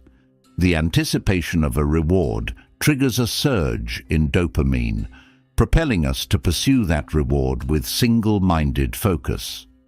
This mechanism, while beneficial for survival in evolutionary terms, think hunting for food or finding shelter, becomes problematic in modern life, where the stimuli for dopamine are far more numerous and less tied to survival.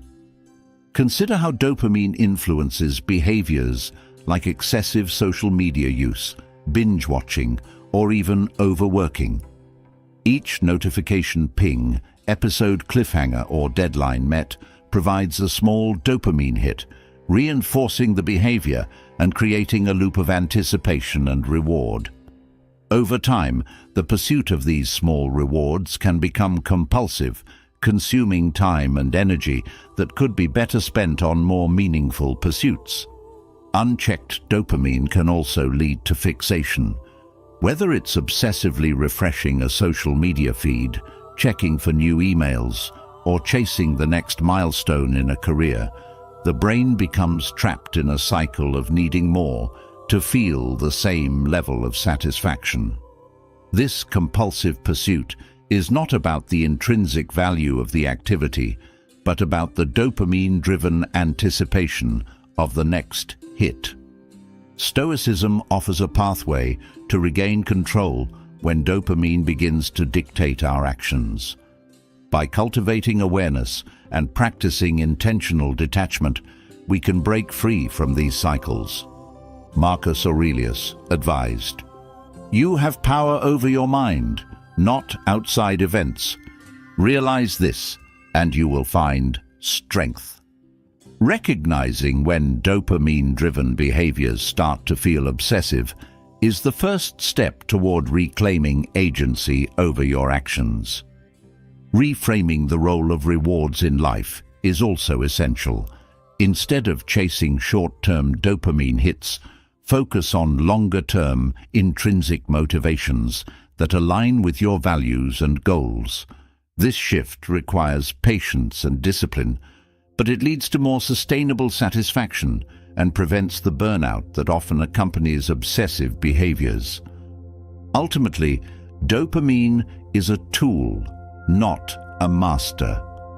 When harnessed intentionally, it can motivate us toward meaningful achievements and enrich our lives.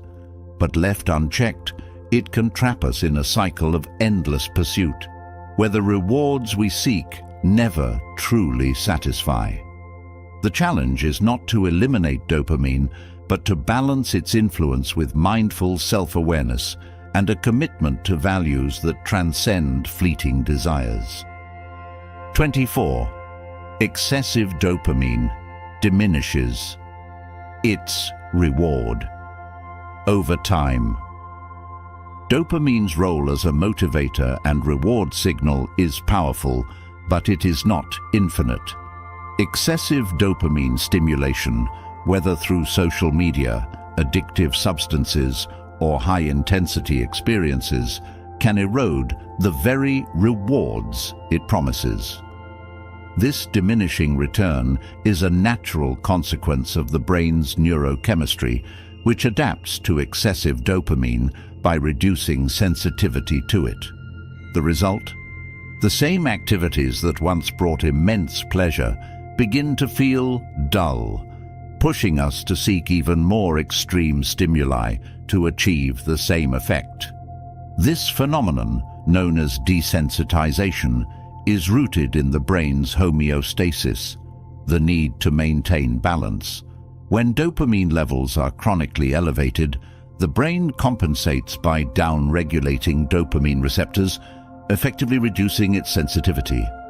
Over time, this creates a cycle of dependency. More dopamine is needed to achieve the same feeling of reward, leading to overindulgence and eventually dissatisfaction. The modern world is rife with activities that exploit this dopamine feedback loop. Social media platforms, for instance, are designed to provide frequent dopamine hits through likes, comments, and shares.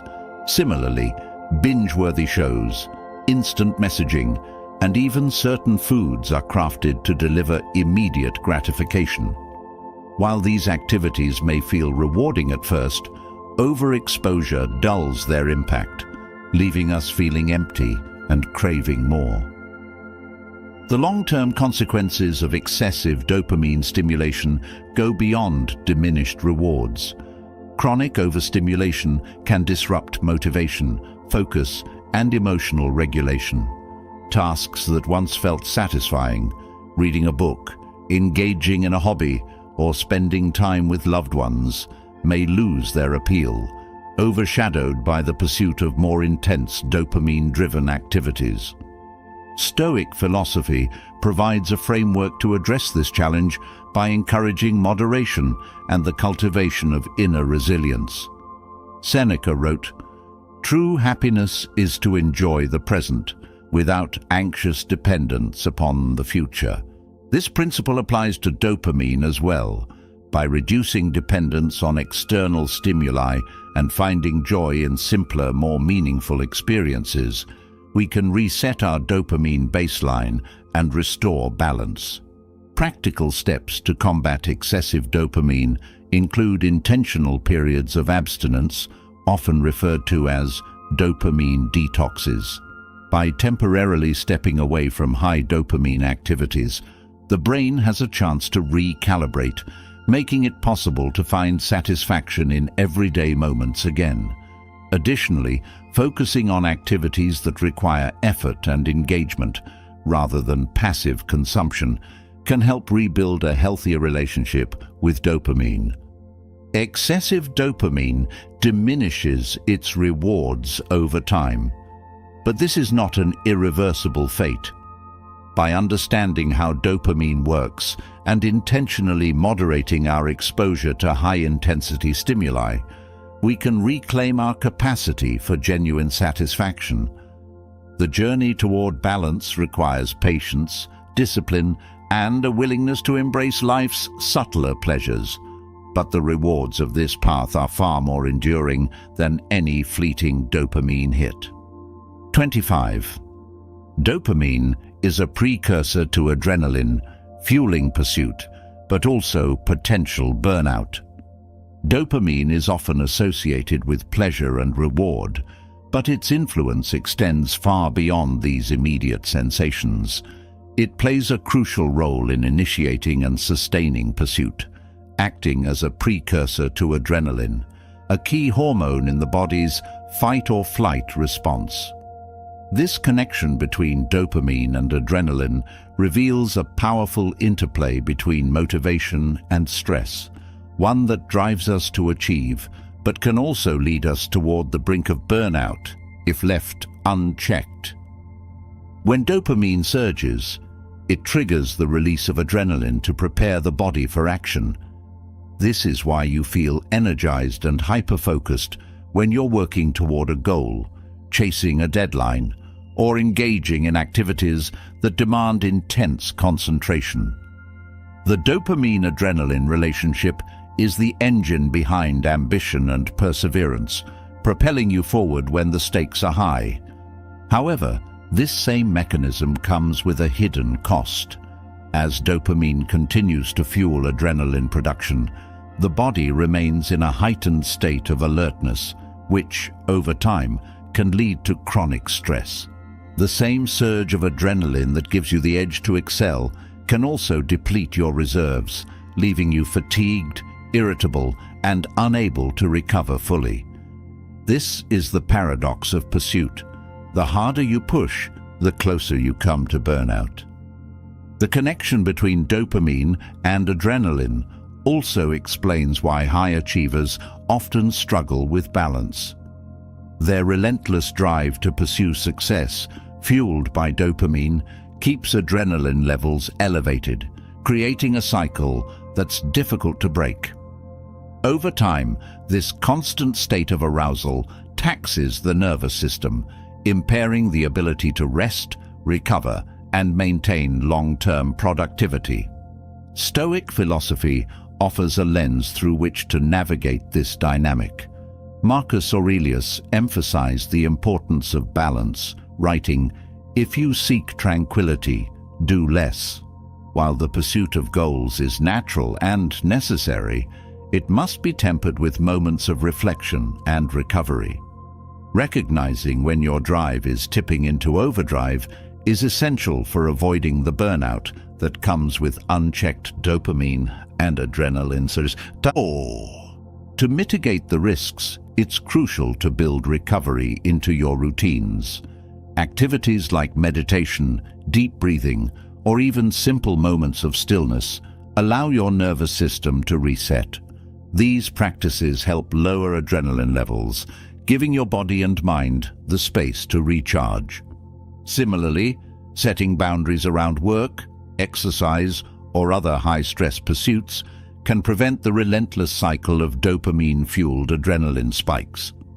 Ultimately, dopamine and adrenaline are tools, not masters. They can propel you toward your goals, but only if wielded with care. By recognizing their interplay and respecting your body's need for balance, you can harness their power without succumbing to their pitfalls.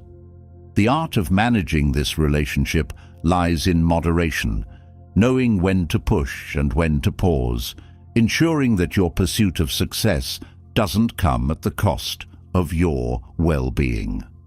26. Perception of time is altered by dopamine levels. Dopamine, the brain's reward-seeking chemical, has a profound influence on how we perceive time. When dopamine levels are elevated, time seems to fly by, as the anticipation of reward pulls us into a state of focused engagement.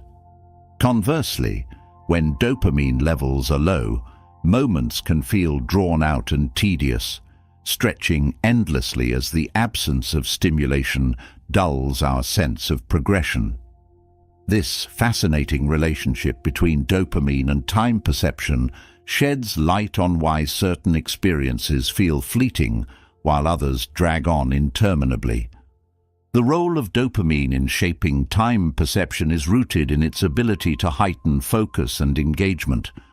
When you're immersed in a task or activity that excites you, whether it's solving a challenging problem, playing a game, or pursuing a passion project, dopamine floods your brain, sharpening your attention and compressing your awareness of time. This is why hours can feel like minutes when you're in a state of flow.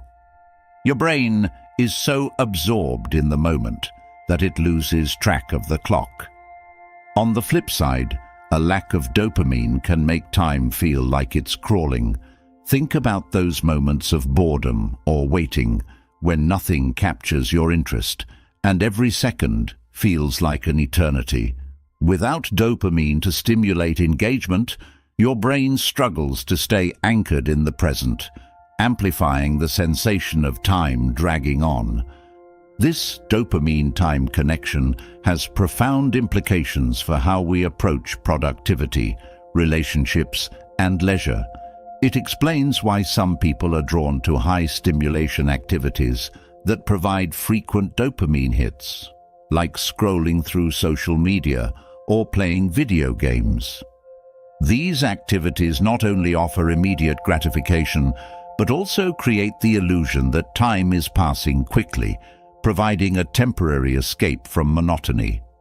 However, this reliance on dopamine-fueled time compression can lead to a distorted relationship with time itself.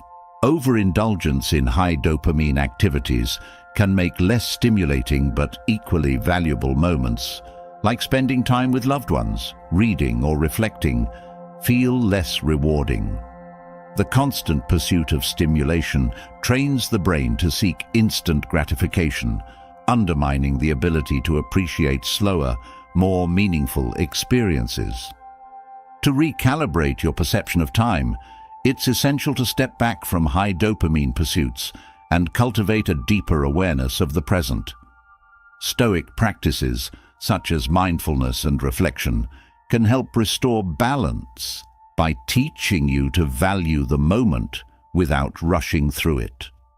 Seneca famously wrote, "It is not that we have a short time to live, but that we waste a lot of it." By becoming mindful of how dopamine influences your perception of time, you can reclaim those wasted moments and find fulfillment in the here and now. Practical steps include limiting exposure to activities that hijack your dopamine system, like excessive screen time or multitasking, and instead focusing on single tasking and intentional engagement. Building rituals of stillness, such as journaling, meditating, or even taking a quiet walk, can help anchor your awareness in the present, allowing you to experience time as it truly is, rather than as a distorted illusion. Understanding how dopamine alters time perception empowers you to take control of your relationship with time. By balancing stimulation with stillness and embracing moments of quiet reflection, you can break free from the rush of constant pursuit and rediscover the richness of a well-spent hour. Time, after all, is one of life's most precious resources, and learning to experience it fully is the key to living with purpose and intention. 27. Social media exploits. Dopamine systems. Through random, intermittent rewards. Social media, for all its connectivity and convenience, operates as a carefully engineered trap for your brain's dopamine systems. Its design exploits one of the most potent psychological mechanisms known to behavioral science: random intermittent rewards. This system, which psychologists have studied in the context of gambling and addiction, ensures that you're not just using social media, but hooked on it, returning again and again for a fleeting sense of gratification. Every time you pick up your phone and scroll through your feed, you're engaging in a behavior akin to pulling the lever on a slot machine. Sometimes the reward is a like, a comment, or a notification that gives you a small dopamine boost. Other times, there's nothing of note, just a stream of unremarkable posts. The unpredictable nature of these rewards is precisely what makes them so compelling. Your brain learns to associate the act of checking your phone with the possibility of a reward, creating a loop of anticipation and reinforcement. This cycle is not accidental. Social media platforms are built to maximize engagement, leveraging the psychology of dopamine to keep you hooked. The variable nature of the rewards ensures that you keep coming back, much like a gambler who believes the next spin might just be the jackpot. Over time, this pattern of use conditions your brain to crave the novelty and excitement of the unpredictable, making it harder to break away from the habit. The consequences of this exploitation go beyond wasted time. The constant flood of dopamine from intermittent rewards desensitizes your brain's reward pathways, making it harder to derive satisfaction from other, more meaningful activities. Tasks that require sustained effort or provide slower, more enduring rewards, like deep work, meaningful conversations, or creative pursuits, begin to feel less engaging. Social media, with its rapid-fire hits of dopamine, creates a skewed sense of what's rewarding, diminishing your capacity for focus, patience, and contentment. To break free from this cycle, it's essential to recognize social media for what it is, a tool that should serve you, not a master that controls you. Begin by setting boundaries around your use. Designate specific times for checking your phone rather than succumbing to constant, impulsive scrolling. Turn off non-essential notifications to reduce the lure of intermittent rewards. Consider digital detox periods where you step away from social media entirely to recalibrate your relationship with it. Stoic philosophy provides valuable insights here. Epictetus reminds us, "You are the master of your choices." By reclaiming your agency over how you engage with technology, you can escape the grip of social media's dopamine-driven loop. Use it intentionally, not compulsively, and redirect your energy toward pursuits that offer deeper and more lasting fulfillment. Remember, true contentment isn't found in the randomness of likes and shares, but in the deliberate cultivation of a life aligned with your values. 28. High dopamine activities. Lower overall satisfaction. Activities that provide intense dopamine hits, like social media, binge-watching, or even excessive gaming, might seem pleasurable in the moment, but they come with a hidden cost. These high dopamine pursuits condition your brain to crave ever-increasing levels of stimulation, leaving you less satisfied with the simpler, slower pleasures of everyday life. Over time, this leads to a diminishing return on joy, creating a cycle of dissatisfaction and craving that's difficult to escape. Dopamine is the chemical of anticipation, not fulfillment. It drives you to seek out rewards, but doesn't ensure you'll find lasting satisfaction in them. When you engage in high dopamine activities, your brain is flooded with this chemical, creating a temporary sense of excitement and pleasure. However, as the dopamine levels inevitably drop, what's left is a void, a feeling of emptiness or boredom that compels you to seek out the next hit. This pattern becomes particularly problematic when high dopamine activities dominate your life. The constant pursuit of intense rewards rewires your brain, raising its baseline for what feels pleasurable. Activities that once brought you joy, like a walk in nature, a conversation with a friend, or the simple act of cooking a meal, start to feel dull by comparison. Your brain has been overstimulated, and now it craves the extraordinary, making the ordinary less appealing. The Stoics understood the importance of moderation and balance, and their teachings offer a remedy to this modern dilemma. By embracing simplicity and practicing gratitude for the small joys of life, you can begin to recalibrate your brain's reward system. Marcus Aurelius wrote, "Very little is needed to make a happy life. It is all within yourself, in your way of thinking." This perspective is a powerful antidote to the dissatisfaction that arises from high dopamine pursuits. To counteract the effects of overstimulation, consider incorporating intentional periods of low dopamine activities into your routine. These might include mindfulness practices, spending time in nature, or engaging in hobbies that require patience and creativity. By reducing your reliance on instant gratification, you give your brain the space it needs to reset, restoring your ability to find joy in life's simpler pleasures. High dopamine activities can be enjoyable in moderation, but when they dominate your life, they distort your perception of happiness and fulfillment. By understanding their impact and making conscious choices to balance them with slower, more meaningful pursuits, you can reclaim a sense of satisfaction and contentment. True happiness isn't about chasing the next high. It's about finding peace and joy in the moments that matter. 29. Addiction to dopamine peaks leads to a state of pain when those peaks diminish. Dopamine, the neurotransmitter responsible for motivation and reward, is a powerful driver of human behavior. It propels you toward goals, fuels your ambitions, and provides a sense of excitement about life's possibilities.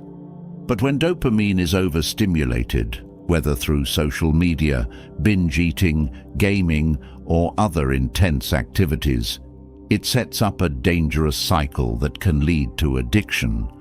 The allure of the peak, that surge of pleasure and anticipation, becomes irresistible.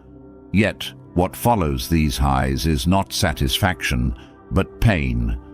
When dopamine peaks occur frequently, the brain becomes desensitized.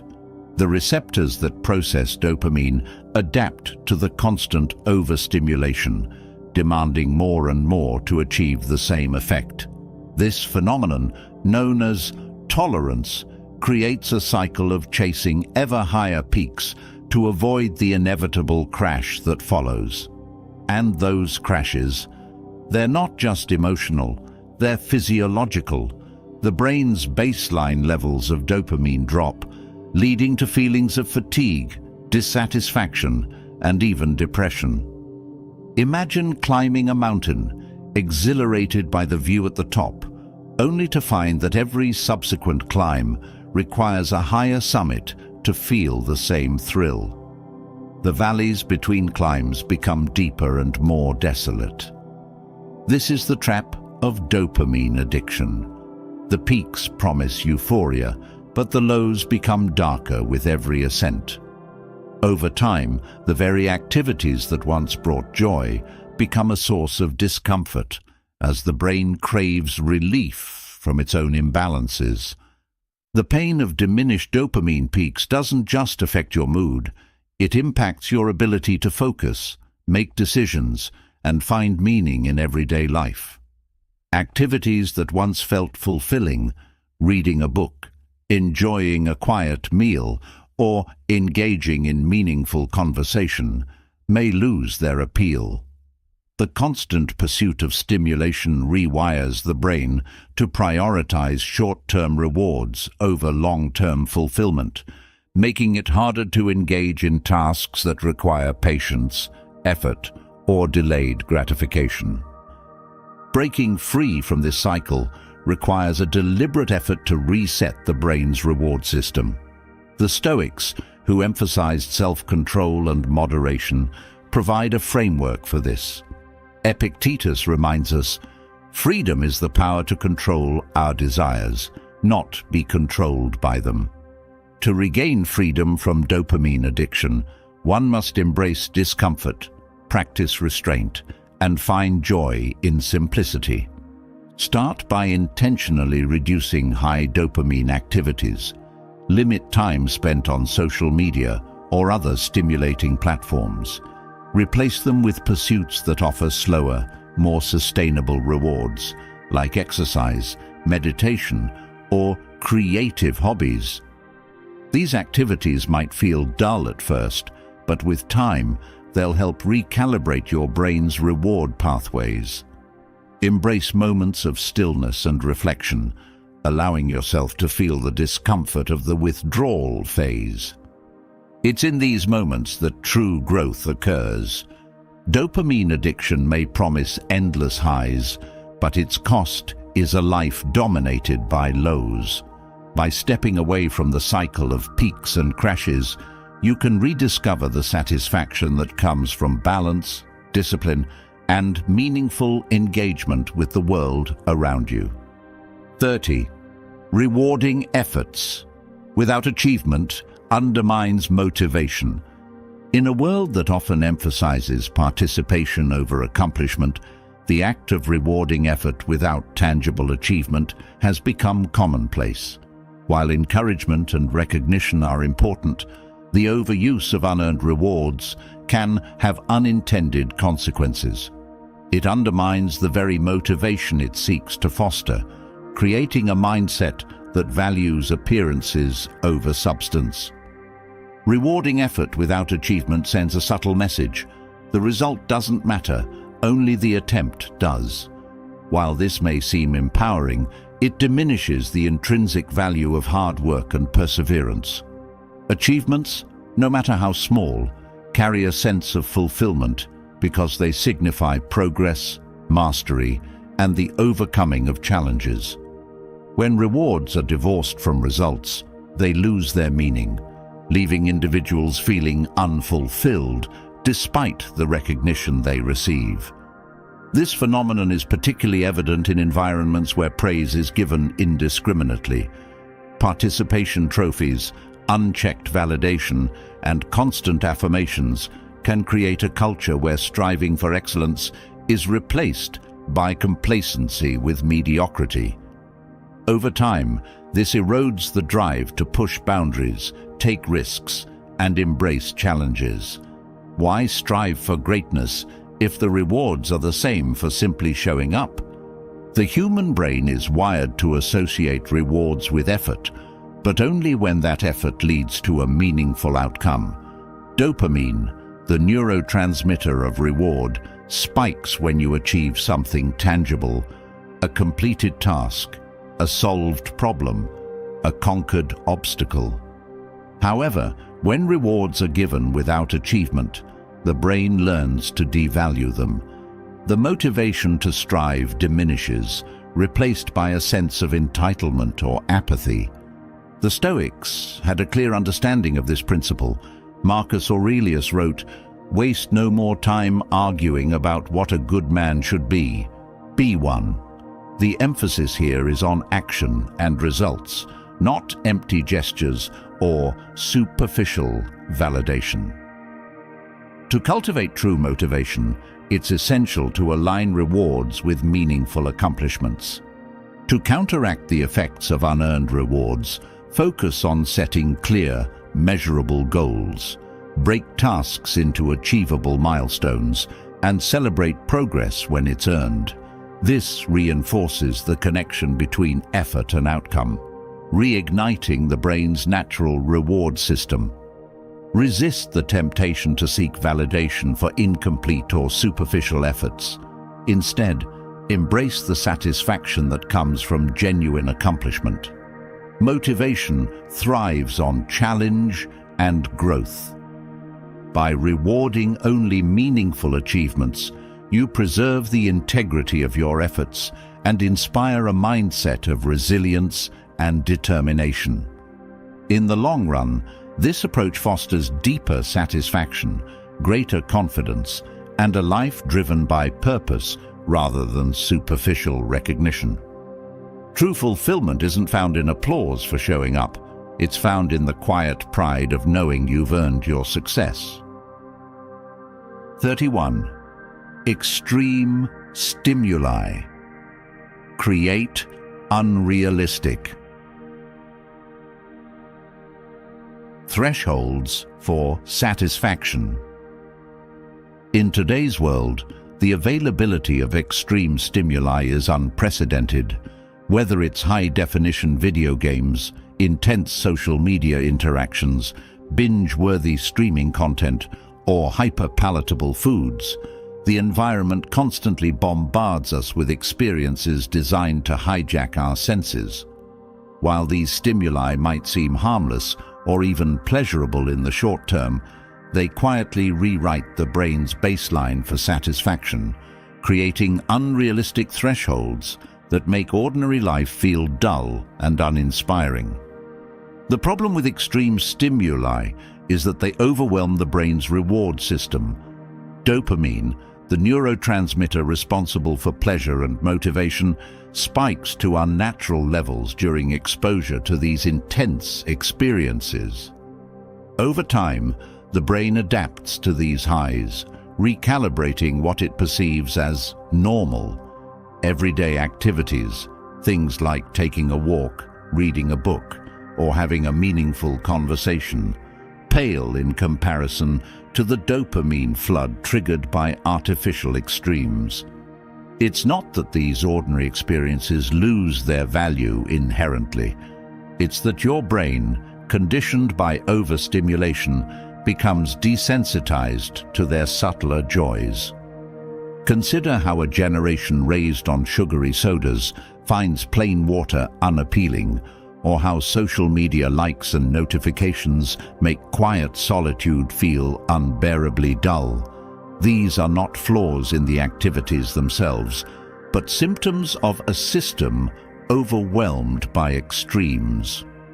As the threshold for satisfaction rises, so does the need for ever greater intensity to feel the same level of pleasure.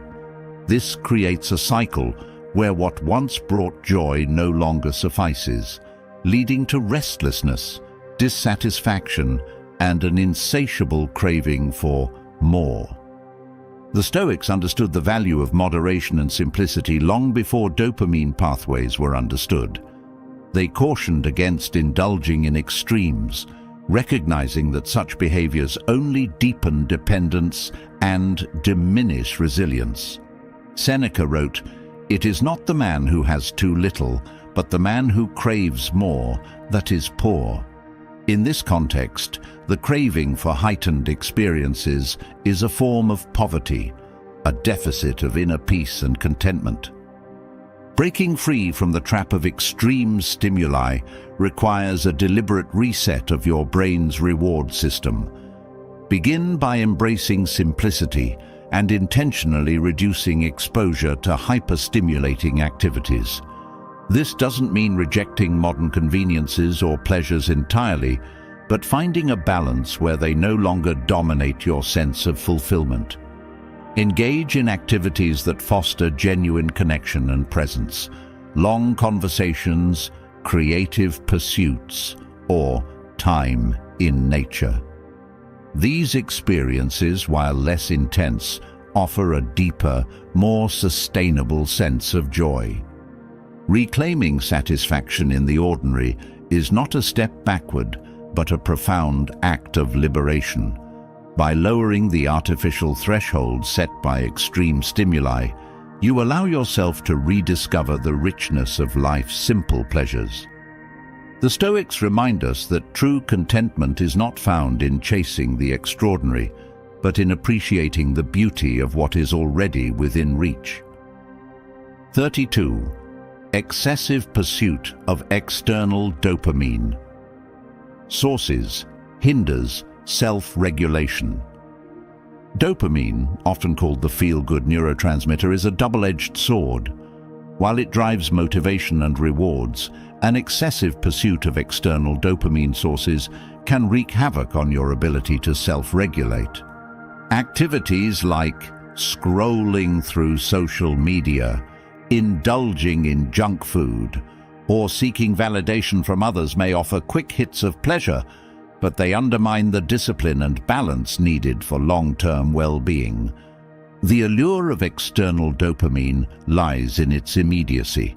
It's far easier to grab your phone and lose yourself in a stream of notifications than to sit quietly with your thoughts or focus on a challenging task. Over time, this reliance on external stimuli weakens your capacity for internal control. Self-regulation, the ability to delay gratification, resist temptation, and act with intention, requires a stable and balanced dopamine system. When that system is constantly hijacked by artificial highs, your ability to manage impulses and maintain focus deteriorates. Imagine your brain as a well-balanced ecosystem. External dopamine sources act as invasive species, disrupting the natural harmony and crowding out the slower, more sustainable processes of intrinsic motivation. Instead of finding joy in effort, growth, or meaningful accomplishments, you become dependent on fleeting pleasures that provide diminishing returns. This creates a cycle of craving and consumption, where each fix leaves you feeling emptier and less in control than before. The Stoics understood this dynamic long before neuroscience provided the mechanisms behind it. They advocated for mastery over desires and cautioned against becoming a slave to external circumstances. Epictetus famously stated, "No man is free who is not master of himself." In the context of dopamine, this means cultivating the ability to find satisfaction within, rather than constantly seeking it from the outside world. Rebuilding self-regulation requires a conscious effort to break the cycle of dependence. Start by identifying your primary sources of external dopamine, whether it's social media, sugary snacks, or constant validation, and set clear boundaries around their use. Replace them with activities that foster intrinsic rewards, like physical exercise, mindfulness practices, or creative endeavors. These alternatives may feel less immediately gratifying, but they build resilience and restore balance to your brain's reward system. As you reclaim control over your impulses, you'll find that the need for external stimulation diminishes. The quiet satisfaction of a job well done or the simple pleasure of a calm moment becomes more than enough. This shift not only strengthens your self-regulation, but also aligns you with the Stoic ideal of inner freedom. In the end, true mastery is not about suppressing desires entirely, but about channeling them toward what truly matters. 33. Positive anticipation without follow-through causes dopamine crashes. Positive anticipation can be a powerful motivator. The excitement of an upcoming event, the thrill of planning a goal, or the simple expectation of something pleasurable can release a surge of dopamine. It's the mind's way of gearing up for action, preparing you to pursue what you desire.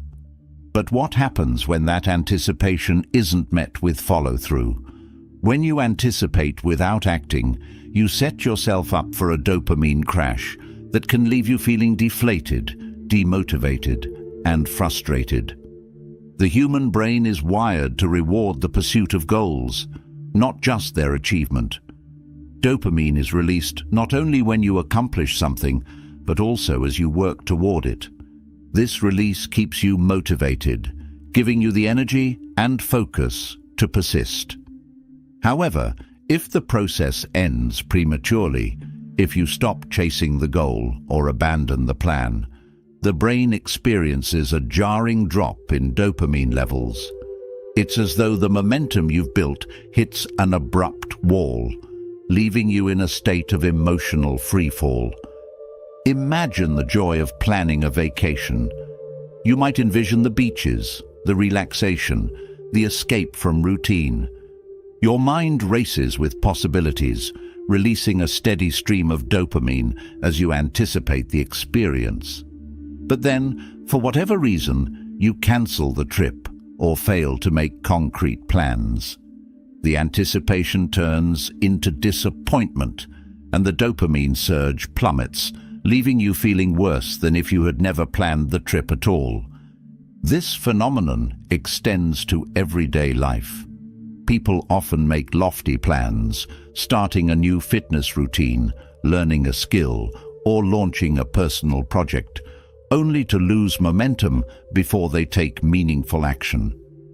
The initial excitement dissipates, and the absence of follow-through turns into a lingering sense of failure. Over time, this pattern can erode confidence and create a habit of abandoning goals, reinforcing the cycle of anticipation without fulfillment. The Stoics were acutely aware of the dangers of unfulfilled potential.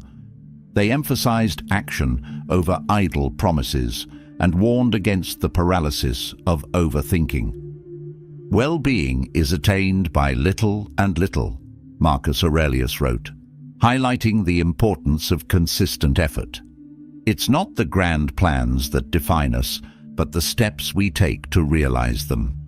To avoid dopamine crashes caused by unfulfilled anticipation, prioritize action over endless planning.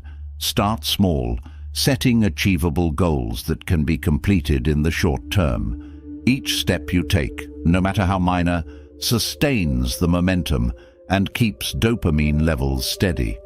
Instead of living in the hypothetical, commit to tangible actions that align with your aspirations. This approach not only prevents the emotional letdown of abandoned plans, but also reinforces a sense of self-efficacy. Each small victory builds confidence and trains your brain to associate effort with reward. Over time, you'll find that the joy of taking action far outweighs the fleeting thrill of anticipation. By grounding your dreams in action, you transform them from ephemeral fantasies into meaningful realities. 34. Intrinsic motivation is the most sustainable form of reward. In a world that often equates success with external validation, money, fame, likes and accolades, it's easy to lose sight of the power of intrinsic motivation. Unlike external rewards, which rely on factors outside your control, intrinsic motivation is driven by internal fulfillment. It's the quiet satisfaction of doing something because it aligns with your values, sparks your curiosity, or simply brings you joy. This form of motivation is not only more sustainable, but also far more resilient in the face of setbacks and challenges. External rewards are like fireworks, bright, flashy, and short-lived. They create a momentary high, but often leave you chasing the next explosion to replicate the feeling. Intrinsic motivation, on the other hand, is like a steady flame. It may not burn as brightly, but it endures, providing consistent warmth and light even when external circumstances change. It's what keeps a writer returning to the page, a musician practicing their craft, or an athlete training before dawn, not for recognition, but for the love of the process. The trouble with relying on external rewards is their diminishing returns. What feels thrilling the first time, a promotion, a round of applause, or a viral post, loses its luster with repetition. As you acclimate to the achievement, the brain's dopamine response diminishes, leaving you seeking ever greater rewards to feel the same satisfaction. This cycle can lead to burnout, disillusionment, and a sense of emptiness when external validation fails to materialize. Intrinsic motivation, however, is immune to this diminishing effect. It thrives on the process rather than the outcome. A painter who loses themselves in the act of creating, or a runner who finds joy in the rhythm of their strides, experiences a reward that cannot be taken away or devalued. This inner drive fuels persistence and resilience, allowing you to push through obstacles and setbacks because the act itself is its own reward. The Stoics championed this principle long before it had a name. Epictetus reminded us that true freedom lies in focusing on what is within our control, which includes our intentions and efforts. When you act from a place of intrinsic motivation, you reclaim that freedom. You are no longer at the mercy of external approval or material success. Instead, you find fulfillment in the act of living authentically and purposefully. Cultivating intrinsic motivation requires a shift in mindset. Instead of asking, "What will I gain from this?" ask, "Why does this matter to me?" Reflect on your values and passions and align your actions with them. Practice gratitude for the process, even when the results are uncertain or imperfect. Over time, you'll find that the act of showing up, whether to create, learn, or grow, is its own reward. Intrinsic motivation not only enriches your personal journey, but also strengthens your resilience. When external rewards fail or fade, your inner drive remains intact, propelling you forward. This self-sustaining force aligns perfectly with the Stoic ideal of living in harmony with your true nature, unshaken by the whims of fortune.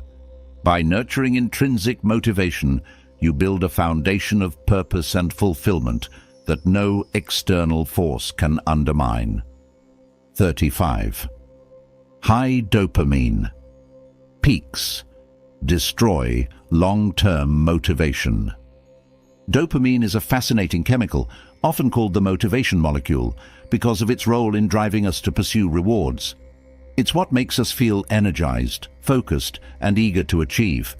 However, like anything in life, too much of a good thing can have devastating effects.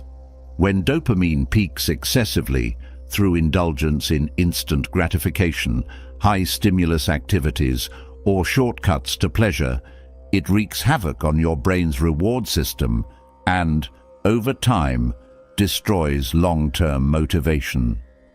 High dopamine peaks are like sugar for the brain. They give you a quick, euphoric rush, but leave you depleted and craving more. Activities like binging on social media, playing video games for hours, or indulging in substances like alcohol or drugs all spike dopamine levels to unnatural heights. While these moments feel incredible, they come at a cost. Your brain begins to expect that level of stimulation as the baseline for pleasure. As a result, the everyday joys of life, reading a book, taking a walk, or even completing meaningful work, start to feel dull and unfulfilling. The problem with high dopamine peaks is their unsustainability. They create a cycle of dependency where you constantly chase the next hit to replicate the initial rush. This pursuit leads to a diminishing return as your brain adjusts to the overload by reducing its sensitivity to dopamine. Over time, you may find yourself unmotivated to engage in activities that once brought you joy unless they deliver the same intense stimulation. This is how long-term motivation erodes, leaving you feeling empty, restless, and often stuck in a cycle of unproductive habits. Imagine a musician who first picked up their instrument for the love of creating music. They practice for hours, driven by passion and the intrinsic satisfaction of improvement. Then, one day, they post a performance online and receive a flood of likes, shares, and praise. The dopamine rush is intoxicating. Over time, they may start chasing external validation rather than the joy of playing. If the likes diminish or disappear, the once motivated musician might lose interest altogether. The very act they loved becomes tied to an unsustainable feedback loop of external rewards. To rebuild long-term motivation, you must rewire your relationship with dopamine.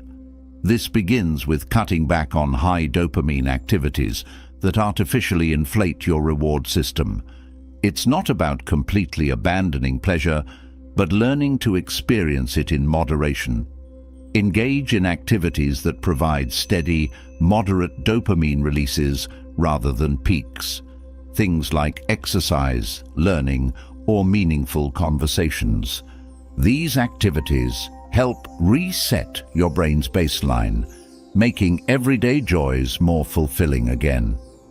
The Stoics understood this principle long before science explained it. They advocated for temperance and self-control, warning against the dangers of overindulgence. By embracing moderation and finding contentment in simple pleasures, you reclaim the ability to stay motivated over the long term. Purposeful effort becomes its own reward, free from the highs and lows of dopamine spikes. Restoring long-term motivation requires patience and discipline. Start by focusing on the process rather than the outcome. Celebrate small wins, savor moments of effort, and learn to find joy in the journey itself. Over time, you'll notice that your capacity for sustained effort grows, and the fulfillment you derive from everyday life deepens. High dopamine peaks may promise quick gratification, but the steady flame of balanced motivation will carry you further. 36. Stress can grow resilience, but must be balanced with recovery. Stress is often cast as the villain in the story of life, blamed for everything from health problems to emotional breakdowns. And while chronic stress is indeed damaging, not all stress is bad. In fact, stress, when managed properly, can be a powerful tool for growth, resilience, and self-improvement. The key lies in how you handle it. Stress becomes beneficial only when it is balanced with intentional recovery. Think of stress as a workout for your mind and body. When you lift weights, you're creating micro-tears in your muscles. These tears, when repaired, make the muscles stronger. Similarly, stress challenges your mental and emotional capacities, pushing you to grow and adapt. Without any stress, you stagnate. With too much stress and no recovery, you break down. It's the balance between stress and recovery that leads to resilience. The Stoics viewed challenges and adversities as opportunities to strengthen character. Marcus Aurelius famously wrote, "The impediment to action advances action. What stands in the way becomes the way." This perspective encourages us to embrace stress not as an enemy, but as a catalyst for growth. However, even the most disciplined Stoic would acknowledge the necessity of rest. A soldier cannot fight endlessly without food, sleep, and reprieve. Modern life often bombards us with stresses that feel relentless. Work deadlines, family responsibilities, financial pressures, and even the constant noise of notifications. In this environment, it's easy to fall into a cycle of chronic stress, where the body and mind are constantly in fight or flight mode. This prolonged state of alertness wears down your systems, leading to fatigue, poor decision-making, and eventually burnout. Recovery is the antidote. It's during rest that your body repairs itself, your mind processes challenges, and your emotions find equilibrium. Recovery doesn't have to mean doing nothing. Active recovery, like taking a walk in nature, practicing mindfulness, or engaging in creative hobbies, can be just as effective as sleep or relaxation. The key is to allow yourself periods of low stress where you can recharge and rebuild. Consider the wisdom of the Stoics when they emphasized control over what is within your power. You cannot eliminate stress entirely, nor should you try. Instead, focus on how you respond to it. Build routines that incorporate recovery as a non-negotiable part of your day. This might mean setting boundaries around your work hours, prioritizing sleep, or even practicing gratitude to shift your perspective on stresses. Over time, this balance of stress and recovery strengthens your resilience. You'll find that you can handle greater challenges without feeling overwhelmed, and your capacity to bounce back improves. Just as an athlete trains their body with cycles of exertion and rest, you can train your mind to grow stronger through the intentional use of stress. Recovery isn't a sign of weakness. It's a cornerstone of strength. 37. Over-reliance on external validation weakens self-sufficiency. The hunger for external validation is an innate human trait. From a young age, we are conditioned to seek approval from parents, teachers, peers, and later, society at large. This external affirmation reassures us that we are on the right path, that we belong, and that we are valued. But like any crutch, reliance on external validation can become a trap, one that weakens your sense of self-sufficiency and autonomy. External validation is like building a house on rented land. It might seem sturdy and secure at first, but it is inherently unstable. When your sense of self-worth is tied to the approval of others, you relinquish control over your happiness and confidence. A compliment can lift your spirits, but a harsh critique can shatter them. This leaves you vulnerable to the whims of others and perpetuates a cycle of dependency where your self-esteem rises and falls based on external feedback. Consider social media, the ultimate breeding ground for external validation.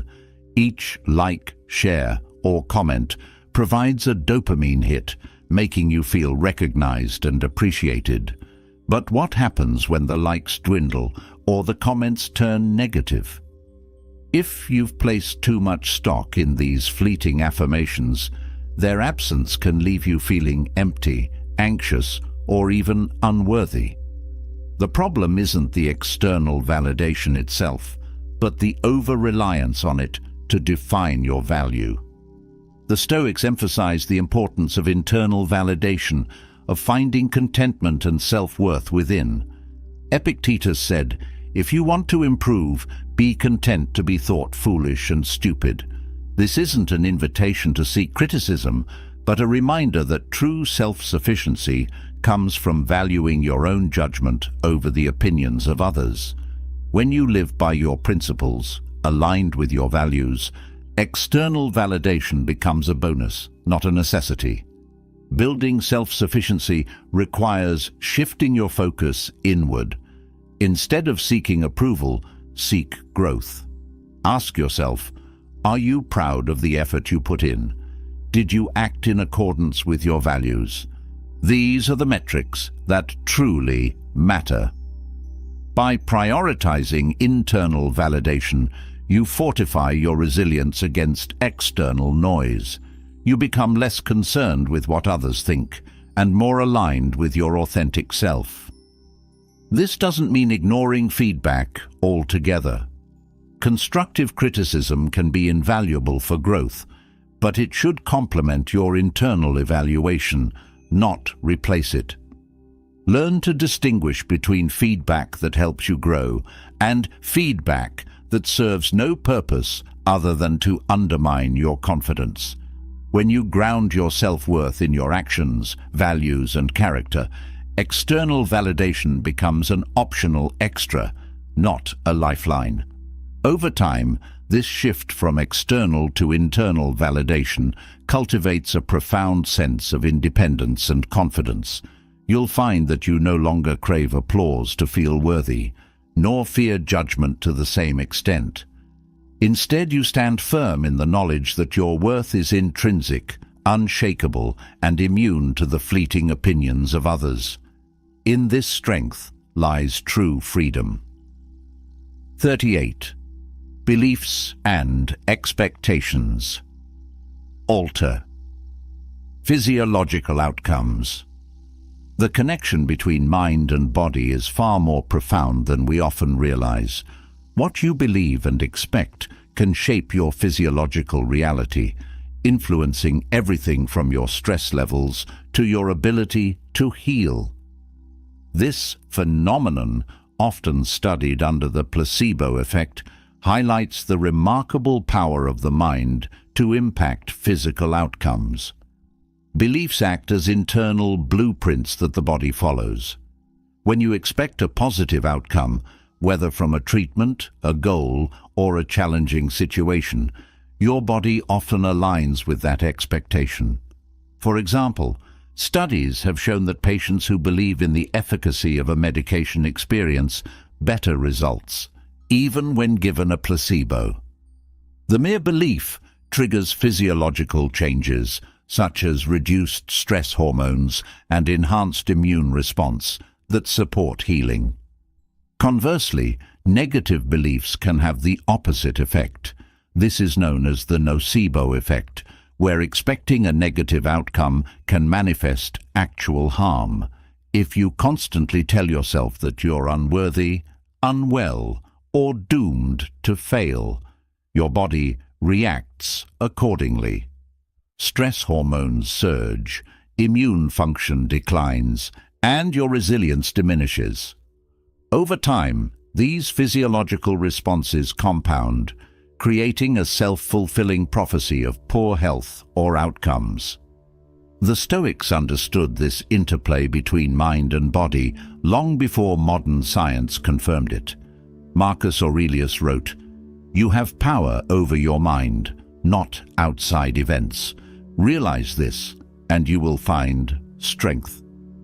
By shaping your beliefs and expectations, you shape your reality. This isn't about magical thinking, but about leveraging the mind's power to influence your physical and emotional state. Imagine two athletes preparing for a competition. One visualizes success, believes in their training, and expects to perform well. The other focuses on potential failures, doubts their preparation, and anticipates defeat. Even if both have trained equally hard, their beliefs and expectations can significantly impact their performance. The confident athlete is more likely to tap into their full potential, while the doubtful one might underperform due to stress and hesitation. To harness the power of beliefs, cultivate a mindset rooted in optimism and resilience. This doesn't mean ignoring challenges or denying reality, but choosing to focus on possibilities rather than limitations. Reframe setbacks as opportunities to learn and grow, and remind yourself of past successes as evidence of your capability.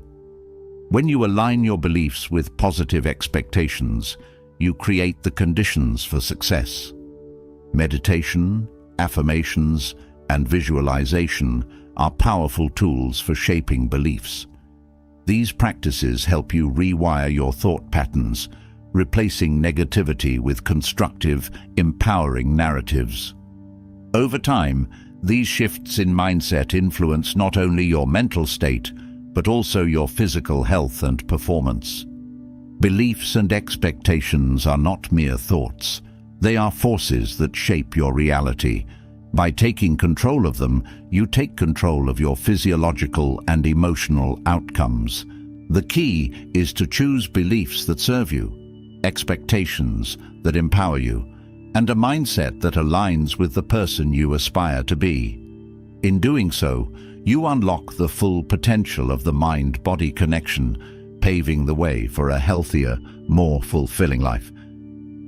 39. Excessive focus on immediate gratification diminishes future resilience. The allure of immediate gratification is as old as humanity itself. We are hardwired to seek pleasure and avoid pain, a survival mechanism inherited from our ancestors. Back then, this instinct served a vital purpose. Seizing the opportunity to eat, rest, or take shelter ensured survival in unpredictable environments. However, in today's world, where comfort is abundant and temptations are everywhere, this instinct often works against us, eroding our resilience and long-term well-being. Immediate gratification provides a fleeting sense of satisfaction, whether it's the rush of dopamine from scrolling through social media, indulging in junk food, or procrastinating important tasks for more pleasurable distractions. These moments feel good in the short term, but come at a cost.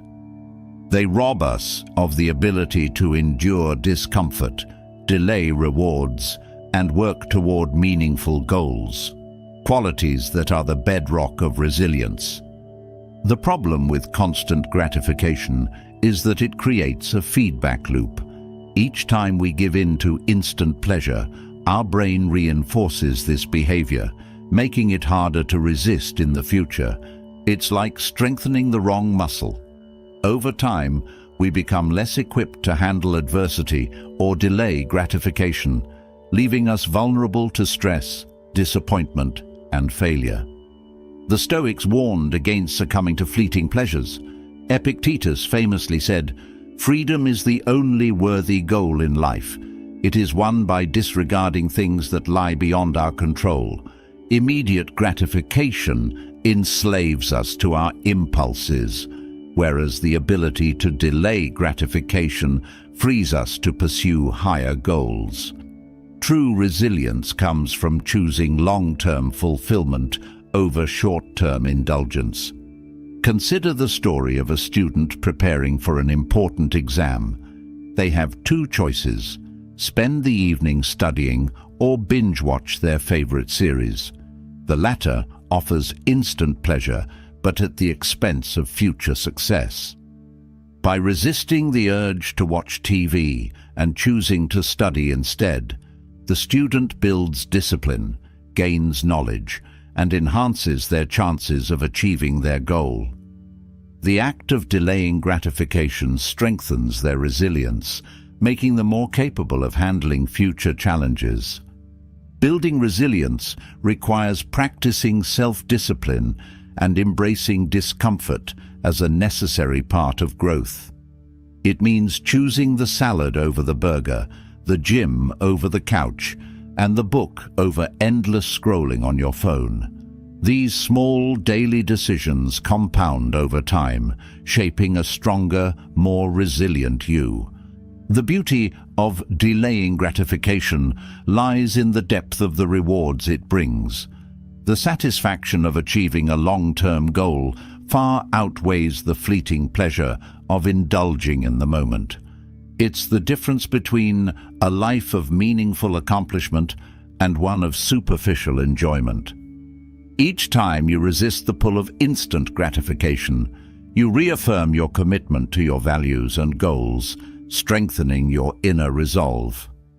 Excessive focus on immediate gratification may offer temporary comfort, but it weakens your ability to withstand adversity and pursue long-term fulfillment.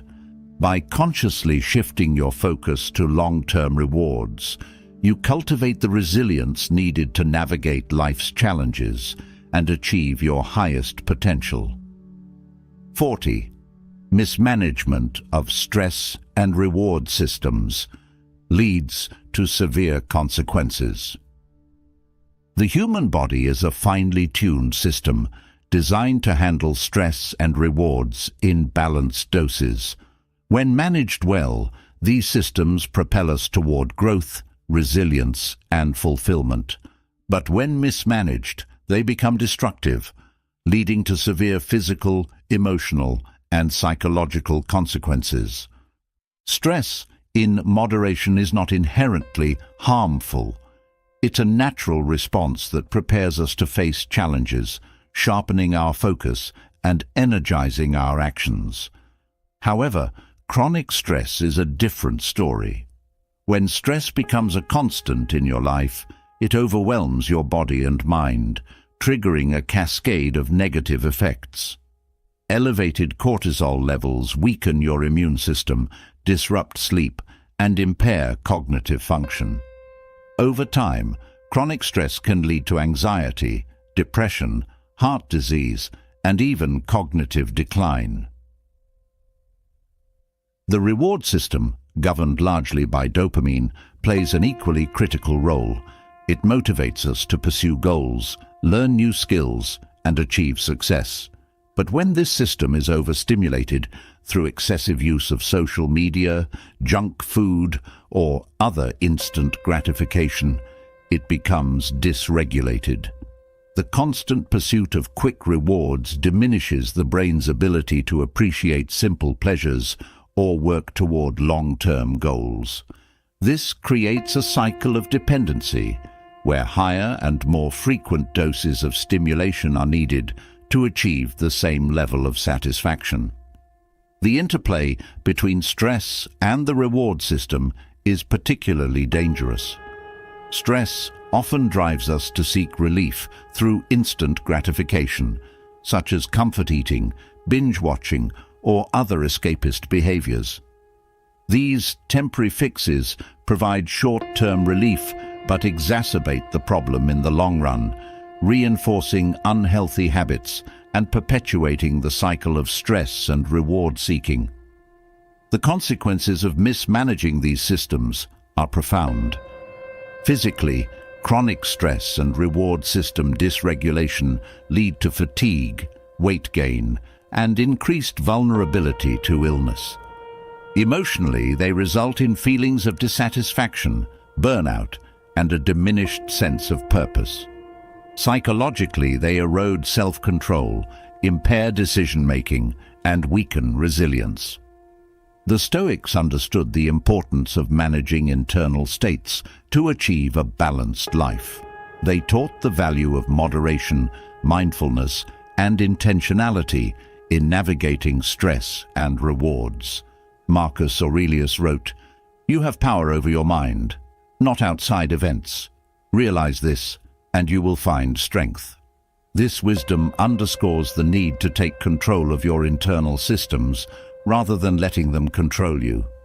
To manage stress effectively, adopt practices that promote relaxation and resilience.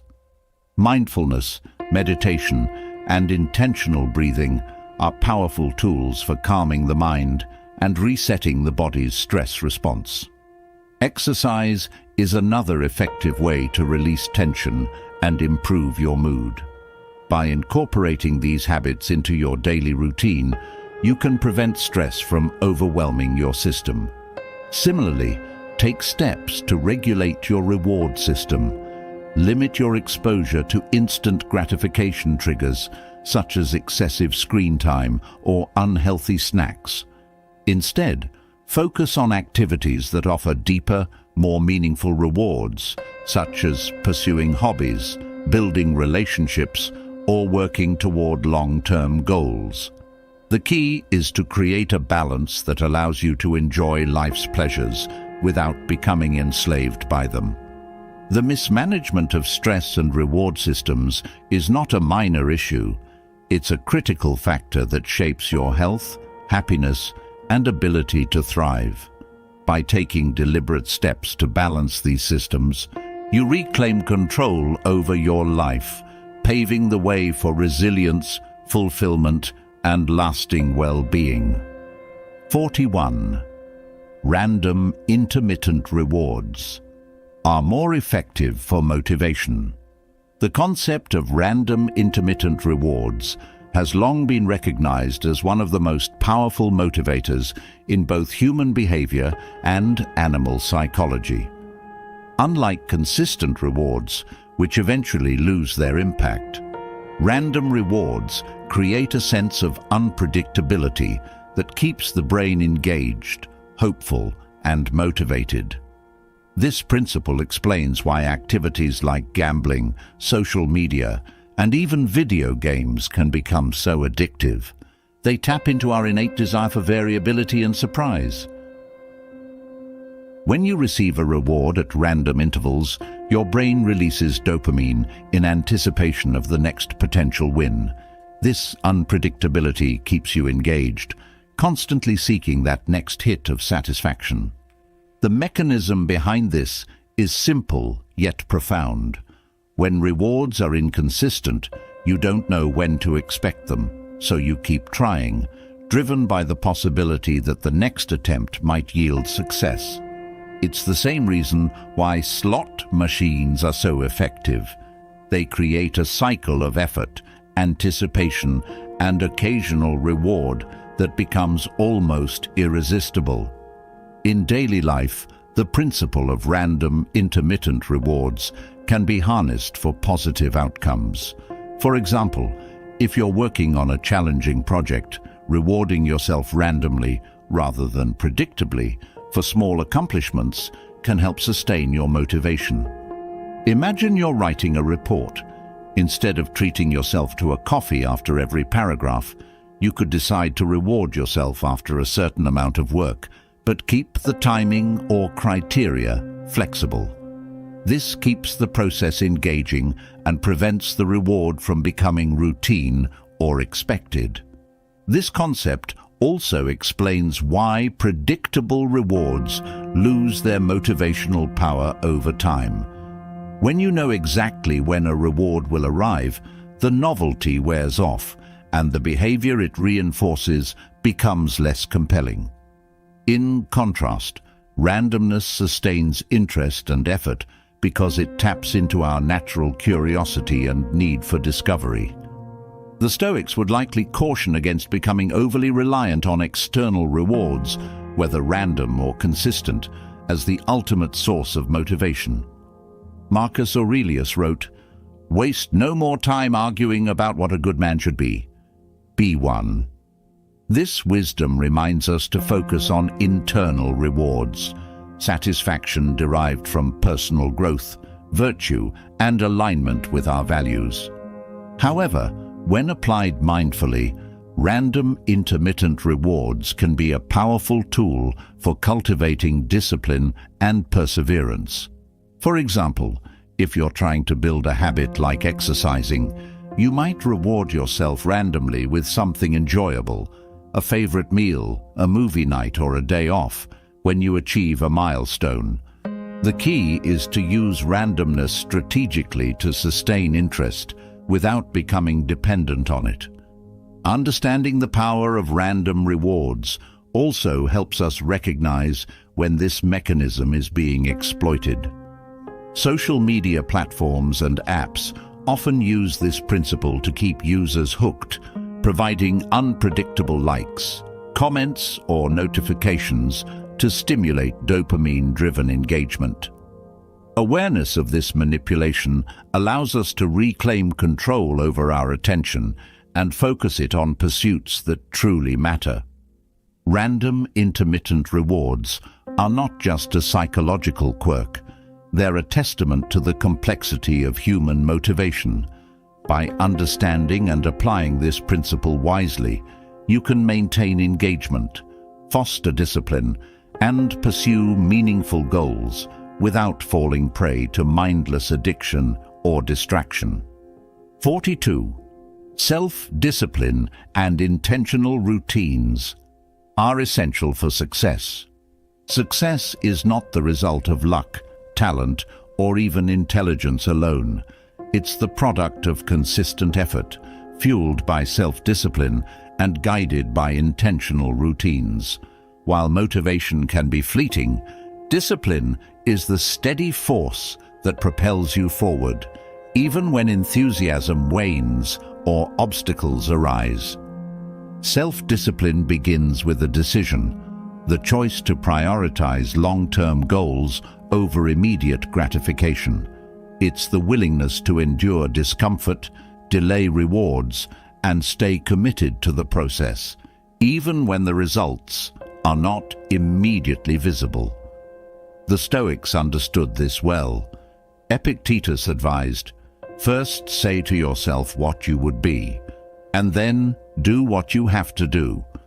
Intentional routines provide the structure needed to cultivate discipline. They transform abstract goals into actionable steps, creating a framework that eliminates the need for constant decision-making.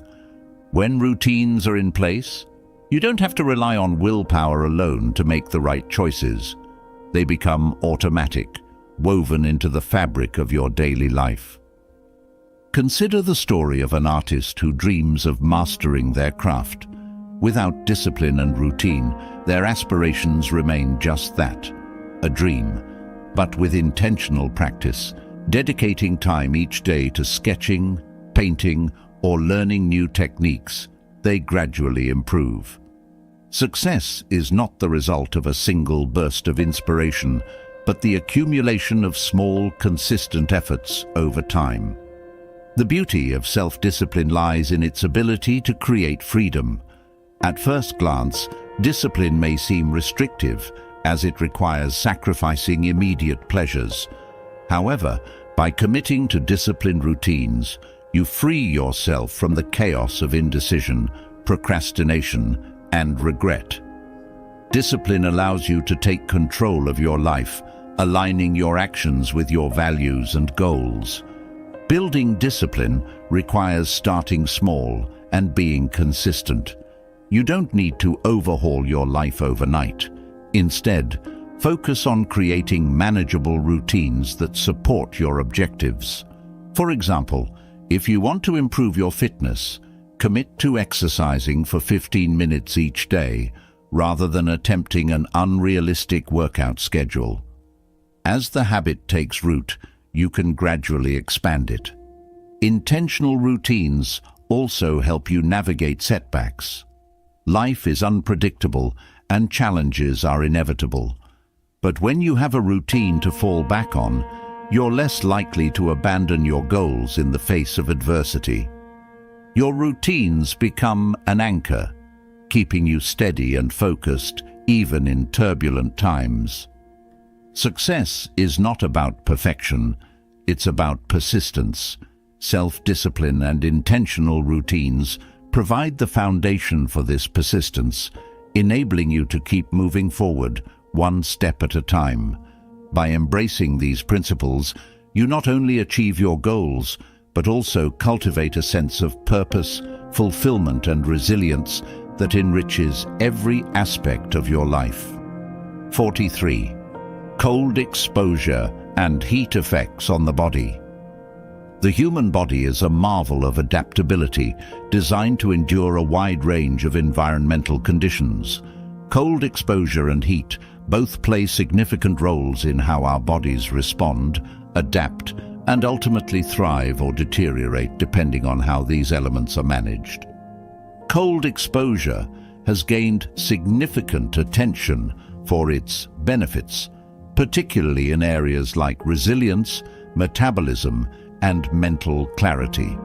When the body encounters cold, it activates mechanisms to preserve core temperature and protect vital organs. Shivering is a well-known response, but beneath the surface, cold exposure triggers processes that go far deeper. It stimulates brown fat activation, a special type of fat that burns calories to generate heat, improving metabolic efficiency. Additionally, brief exposure to cold can enhance circulation by constricting and dilating blood vessels, which can benefit cardiovascular health over time. Perhaps more intriguing is the psychological impact of cold exposure. When you step into an icy shower or submerge in cold water, there's an immediate surge of stress hormones like adrenaline and norepinephrine. While this might seem counterproductive, it actually trains your body to better manage stress in the long term. Regular cold exposure builds mental resilience, teaching your mind to stay calm under discomfort, a cornerstone of Stoic practice. Heat exposure, on the other hand, offers its own unique benefits. Saunas, for example, have been linked to improved cardiovascular health, detoxification through sweating, and even enhanced mood. Heat exposure causes blood vessels to dilate, improving circulation and aiding recovery after physical exertion. It also prompts the release of heat shock proteins, which help repair damaged cells and protect the body from stressors. These proteins can even contribute to longevity by reducing cellular inflammation and bolstering overall health. However, both cold and heat must be approached with caution. Extended exposure to extreme conditions can overwhelm the body's natural defenses, leading to hypothermia or heat exhaustion. The benefits come from controlled intermittent exposure rather than prolonged immersion. The Stoics would remind us here of moderation, a principle that ensures we harness the benefits without succumbing to excess. Integrating cold and heat exposure into your routine doesn't require drastic measures. For cold exposure, consider starting with cold showers or short dips in cool water, gradually increasing the duration as your tolerance builds. For heat, saunas or warm baths can provide similar benefits, allowing your body to relax and recover while reaping the physiological rewards. The interplay between cold and heat exposure teaches us resilience and adaptability. It reminds us that discomfort is not our enemy. It's a tool for growth. Just as the body grows stronger through exposure to controlled stress, so too does the mind become sharper and more focused when it learns to embrace challenge rather than avoid it. 44. Misconceptions about hormonal treatments. Hormones are the unsung heroes of our physiology, orchestrating everything from mood and energy to growth and metabolism. Yet, despite their critical role, hormonal treatments are often misunderstood, shrouded in myths and misconceptions that lead to misuse or outright avoidance. This confusion not only diminishes their potential benefits, but also increases the risk of unintended consequences. One of the most common misconceptions about hormonal treatments is the idea that they offer a quick fix for aging or declining vitality. Hormones like testosterone, estrogen, and human growth hormone are often marketed as elixirs of youth, promising increased energy, improved muscle mass, and enhanced libido. While hormonal therapies can indeed address specific deficiencies, they are far from a universal solution. When used without proper medical guidance, they can disrupt the body's delicate hormonal balance, leading to issues like mood swings, cardiovascular problems, and even increased cancer risks. Another widespread myth is that hormonal treatments are inherently dangerous.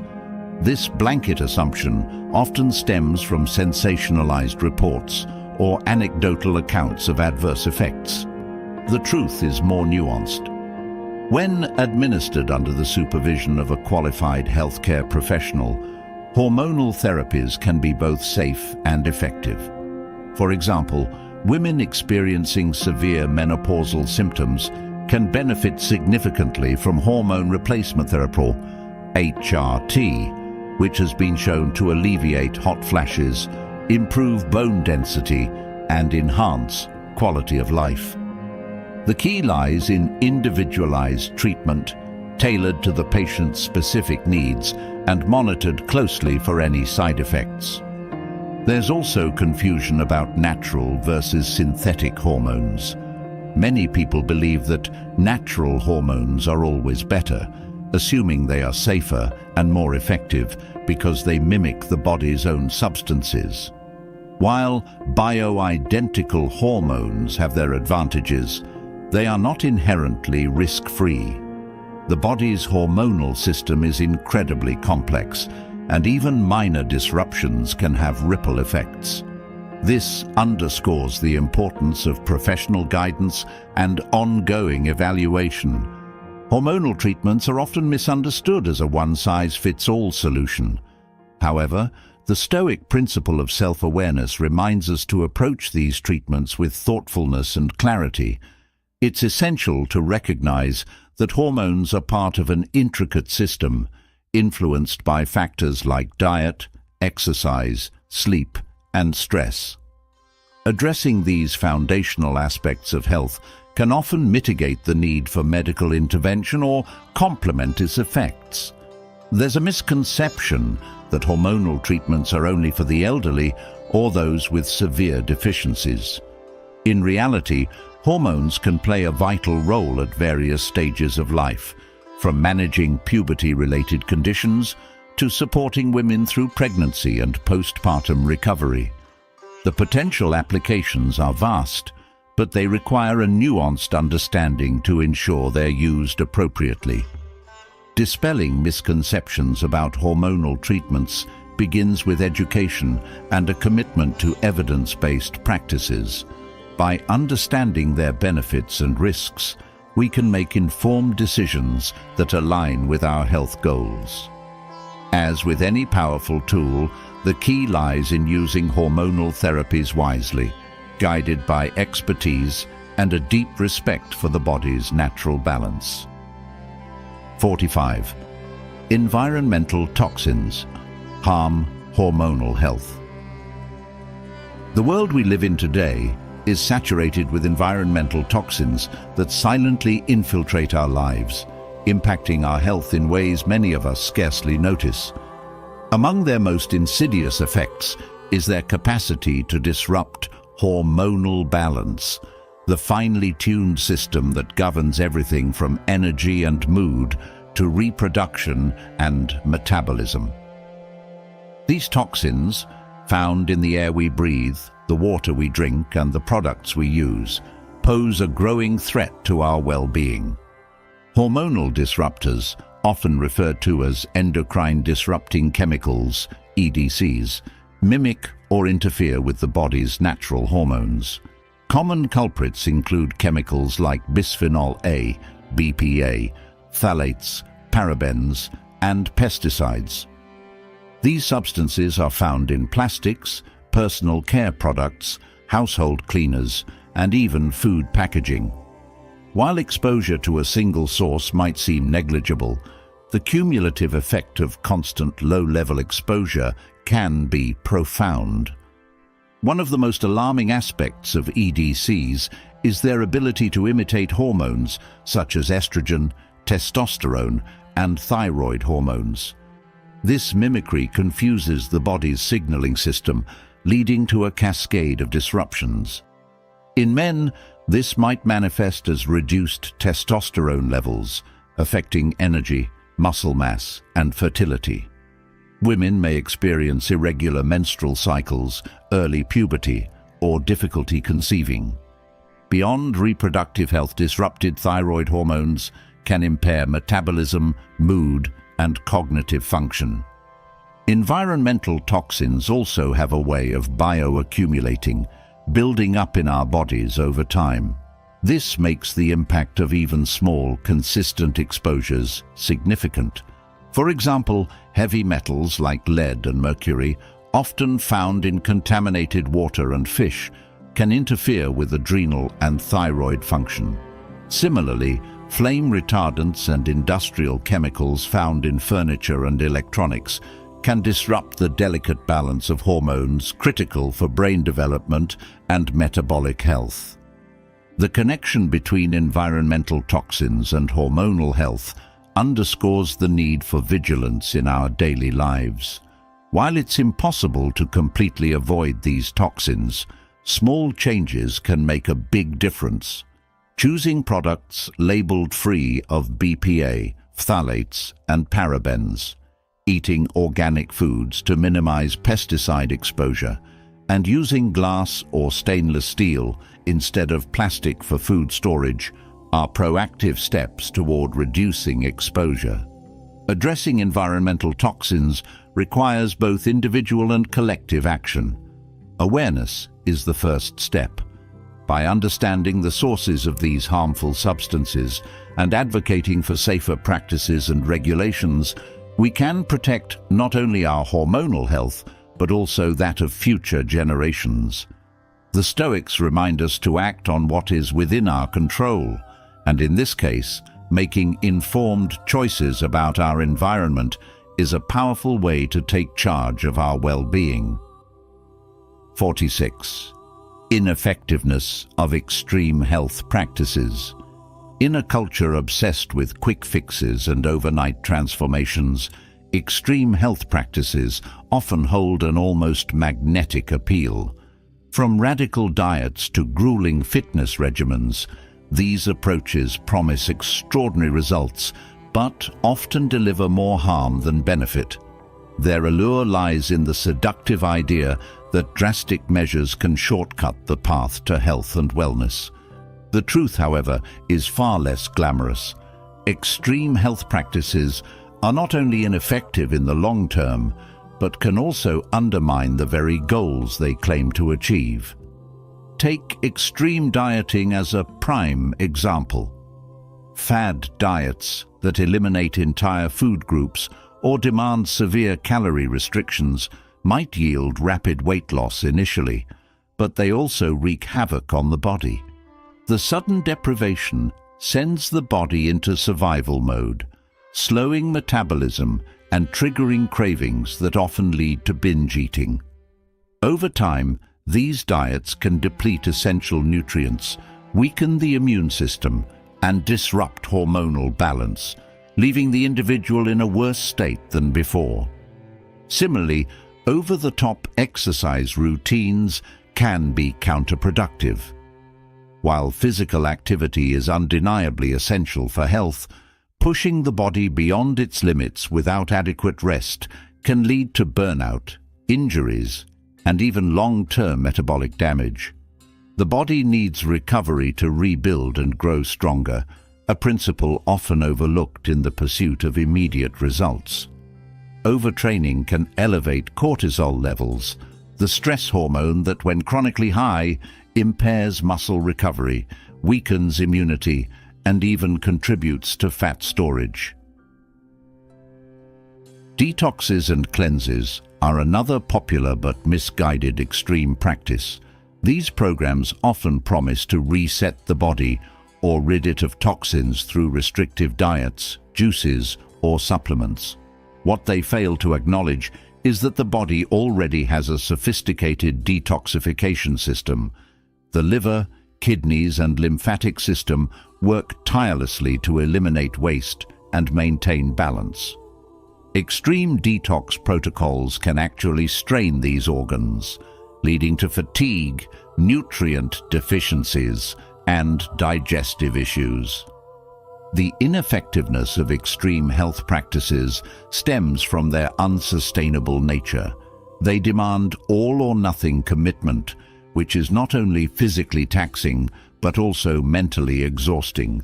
When the inevitable burnout occurs, individuals often abandon the practice entirely, swinging back to unhealthy habits and undoing any progress they might have made.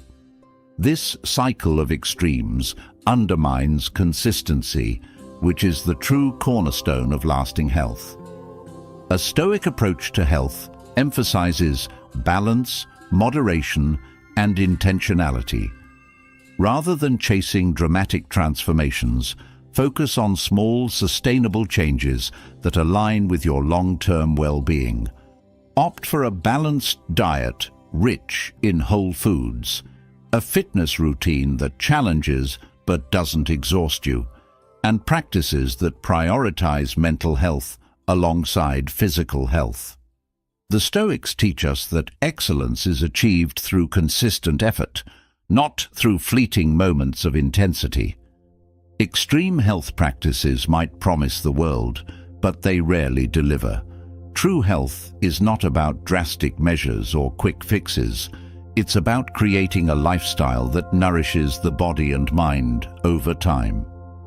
Embrace patience and persistence, and remember that the most effective path to wellness is often the simplest one. 47. Decline in testosterone and sperm counts. Over the past few decades, a troubling trend has emerged: the steady decline in testosterone levels and sperm counts among men worldwide. This phenomenon, which raises concerns about fertility, vitality, and overall health, is not merely a personal issue, but a societal one with far-reaching implications. While age-related hormonal decline is natural, the accelerated rate at which these changes occur today indicates deeper, preventable causes. Testosterone is often referred to as the male hormone, but its influence extends beyond sexual health. It plays a vital role in muscle mass, energy levels, bone density, mood regulation, and cognitive function. When testosterone levels dip too low, men may experience fatigue, depression, reduced libido, and even physical frailty. Similarly, a decline in sperm count affects not only fertility, but also signals underlying issues with overall health. Modern lifestyle factors are significant contributors to this decline. Poor diet, sedentary habits, chronic stress, and exposure to environmental toxins disrupt the body's hormonal balance. Processed foods high in trans fats, refined sugars, and artificial additives can impair testosterone production. A lack of regular physical activity, especially strength training, deprives the body of one of the most effective natural ways to boost testosterone. Chronic stress, with its constant release of cortisol, further suppresses testosterone levels, creating a vicious cycle of hormonal imbalance. Environmental factors, such as exposure to endocrine-disrupting chemicals, compound the problem. Plastics containing BPA, pesticides, and other chemicals found in personal care products can mimic or block hormonal signals, interfering with testosterone production and sperm quality. Even lifestyle habits like excessive alcohol consumption or smoking exacerbate the decline by damaging cells and impairing hormonal pathways. Restoring and maintaining healthy testosterone levels and sperm counts requires a multifaceted approach. Regular physical activity, particularly resistance training and high-intensity interval training, has been shown to naturally elevate testosterone levels. A nutrient-rich diet with plenty of healthy fats, such as omega-3s from fish or monounsaturated fats from nuts and avocados, supports hormonal health. Managing stress through practices like mindfulness, meditation, or deep breathing exercises reduces cortisol, allowing testosterone to stabilize. Equally important is minimizing exposure to environmental toxins, opting for glass or stainless steel containers instead of plastic, choosing organic produce to avoid pesticides, and using natural or toxin-free personal care products are practical steps. Regular sleep, often underestimated, is another critical factor. Adequate rest allows the body to reset and optimize hormonal production.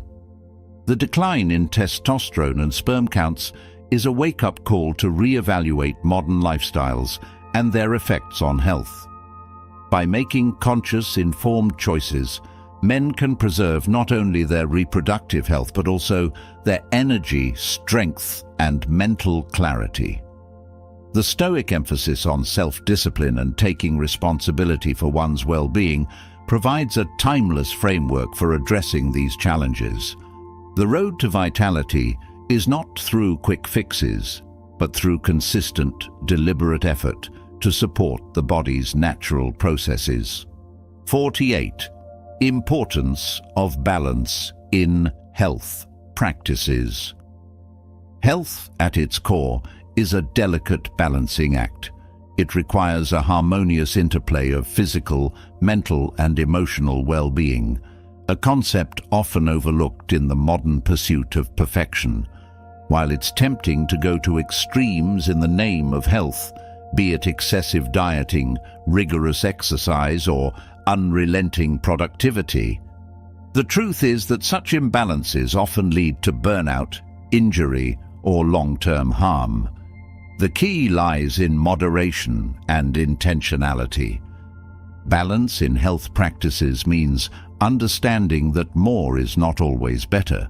For instance, while exercise is essential for maintaining strength and vitality, overtraining without adequate rest can lead to chronic fatigue, weakened immunity, and even injuries. Similarly, while a healthy diet is critical, obsessive restriction or elimination of entire food groups can deprive the body of essential nutrients, leading to deficiencies and poor health outcomes. Mental health is another area where balance is crucial. Constantly striving for productivity without prioritizing rest and relaxation can lead to burnout, anxiety, and a diminished quality of life. The mind, like the body, needs downtime to process, recharge, and function optimally. Practices such as mindfulness, meditation, or simply spending time in nature can help maintain equilibrium in a fast-paced world. Social connections also play a vital role in balanced health practices. While solitude has its place in fostering self-reflection and inner peace, humans are inherently social beings. Cultivating meaningful relationships and maintaining a support network are as important for mental and emotional well-being as physical activity is for the body.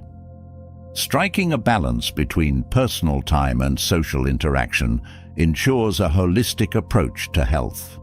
One of the greatest challenges in achieving balance is navigating the flood of conflicting health advice in today's information age.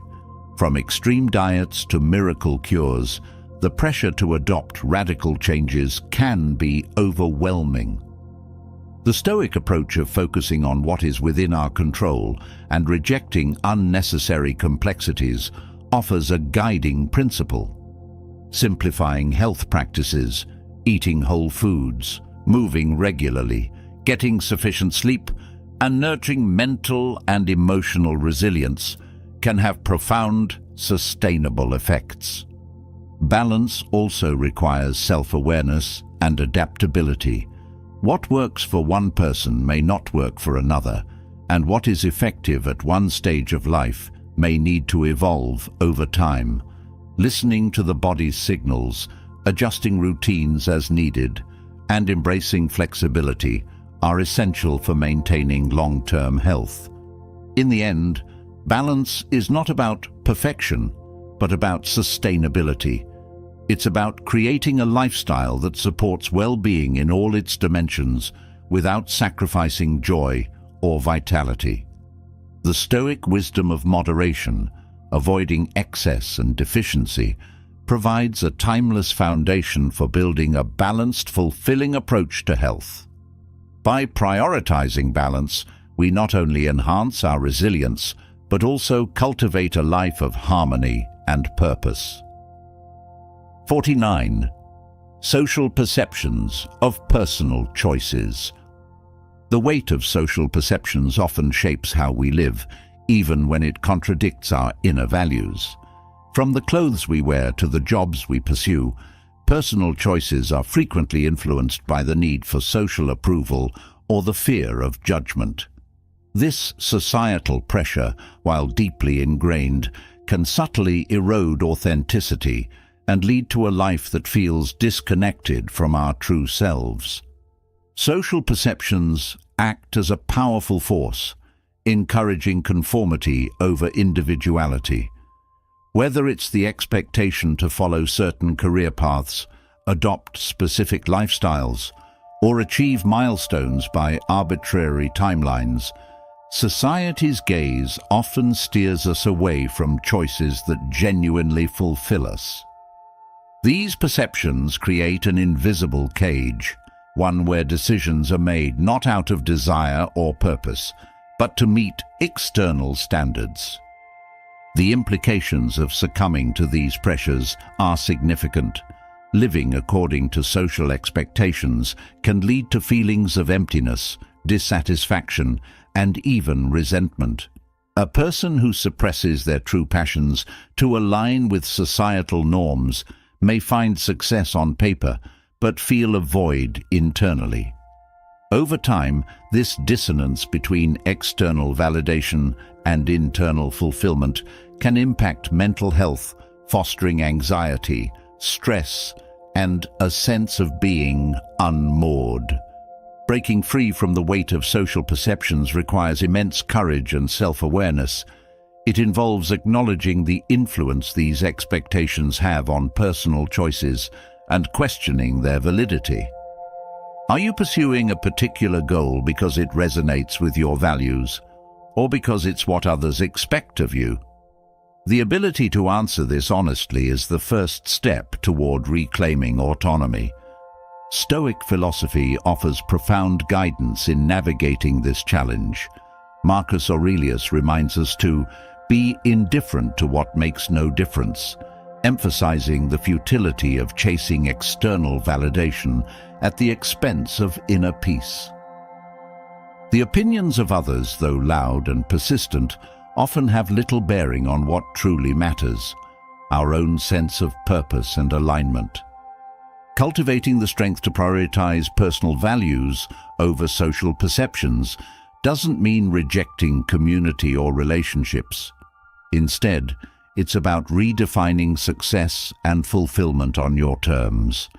By focusing on intrinsic motivations and aligning decisions with core values, you can build a life that reflects your authentic self rather than a curated facade.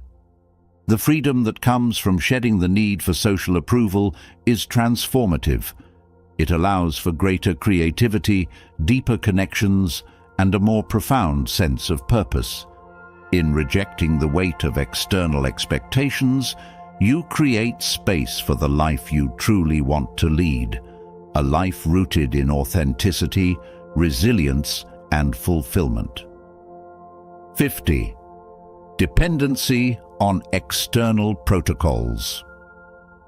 In a world saturated with routines, systems, and external protocols, it's easy to lose touch with our ability to self-regulate and adapt. While structures can provide guidance and support, an over-reliance on them can undermine independence and resilience. Dependency on external protocols often creates a crutch, making it difficult to navigate life's unpredictability without them.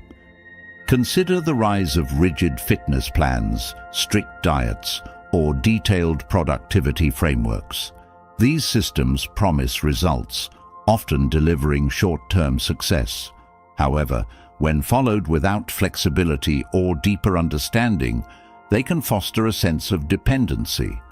If the system fails, or if circumstances prevent adherence, progress stalls, leaving individuals feeling lost or incapable of moving forward without external guidance. The problem lies not in the protocols themselves, but in how we engage with them. External systems should serve as tools, not masters. When they dictate every decision, they stifle intuition and personal growth. True resilience comes from the ability to adapt, to make informed choices based on context and inner wisdom rather than rigidly adhering to prescribed steps. This dependency extends beyond personal routines. In professional settings, reliance on external validation, such as performance metrics or approval from superiors, can limit creativity and autonomy. In relationships, leaning too heavily on external frameworks for communication or conflict resolution can prevent the organic development of trust and understanding. Stoicism teaches the importance of cultivating internal strength and self-reliance. Epictetus emphasizes that true freedom comes from within, from mastering what is under our control, rather than being enslaved by external circumstances. Applying this wisdom means using external protocols as starting points, not as definitive answers. It involves learning the principles behind the systems so you can adapt them to suit your unique needs and situations. Building resilience requires developing a flexible mindset. Instead of rigidly following a specific diet, for instance, focus on understanding nutrition and listening to your body. Rather than adhering to a strict productivity schedule, learn to prioritize effectively and manage your time intuitively. These shifts allow for greater adaptability and independence, ensuring that progress continues even when external structures fail. The ultimate goal is to strike a balance, to appreciate the value of external protocols while fostering the internal resources to thrive without them. This balance nurtures both discipline and flexibility, empowering you to navigate life's complexities with confidence and autonomy. By stepping away from dependency, you reclaim the freedom to chart your own path, one guided by wisdom, intuition, and resilience. As we close this journey through 50 Stoic lessons for controlling your mind, take a moment to reflect on the incredible power you hold within. Life is not about controlling everything, it's about mastering yourself. The Stoics teach us that true freedom comes from understanding what lies within our control and letting go of the rest. When you anchor yourself in these principles, you transform challenges into opportunities, chaos into calm, and setbacks into strength. Each lesson we've explored is a tool, a timeless piece of wisdom designed to empower you to live with clarity, resilience, and purpose. These aren't just abstract ideas. They're blueprints for a life where you lead with courage, think with clarity, and act with intention. Remember, your mind is your fortress, and you are its ruler. Don't let external forces dictate your peace. Embrace your Stoic power and own your destiny. Now it's your turn. What Stoic principle resonated with you the most? Share your thoughts in the comments below. We want to hear your reflections and how you plan to apply these lessons in your life. Let's keep this conversation going and inspire each other to grow stronger, wiser, and more grounded every day. If you found value in this journey, hit that subscribe button and turn on notifications so you never miss out on more transformative wisdom like this. Together, we're building a community of growth, purpose, and unshakable strength. See you in the next video, and remember, you have the power to control your mind and shape your reality. Stay stoic.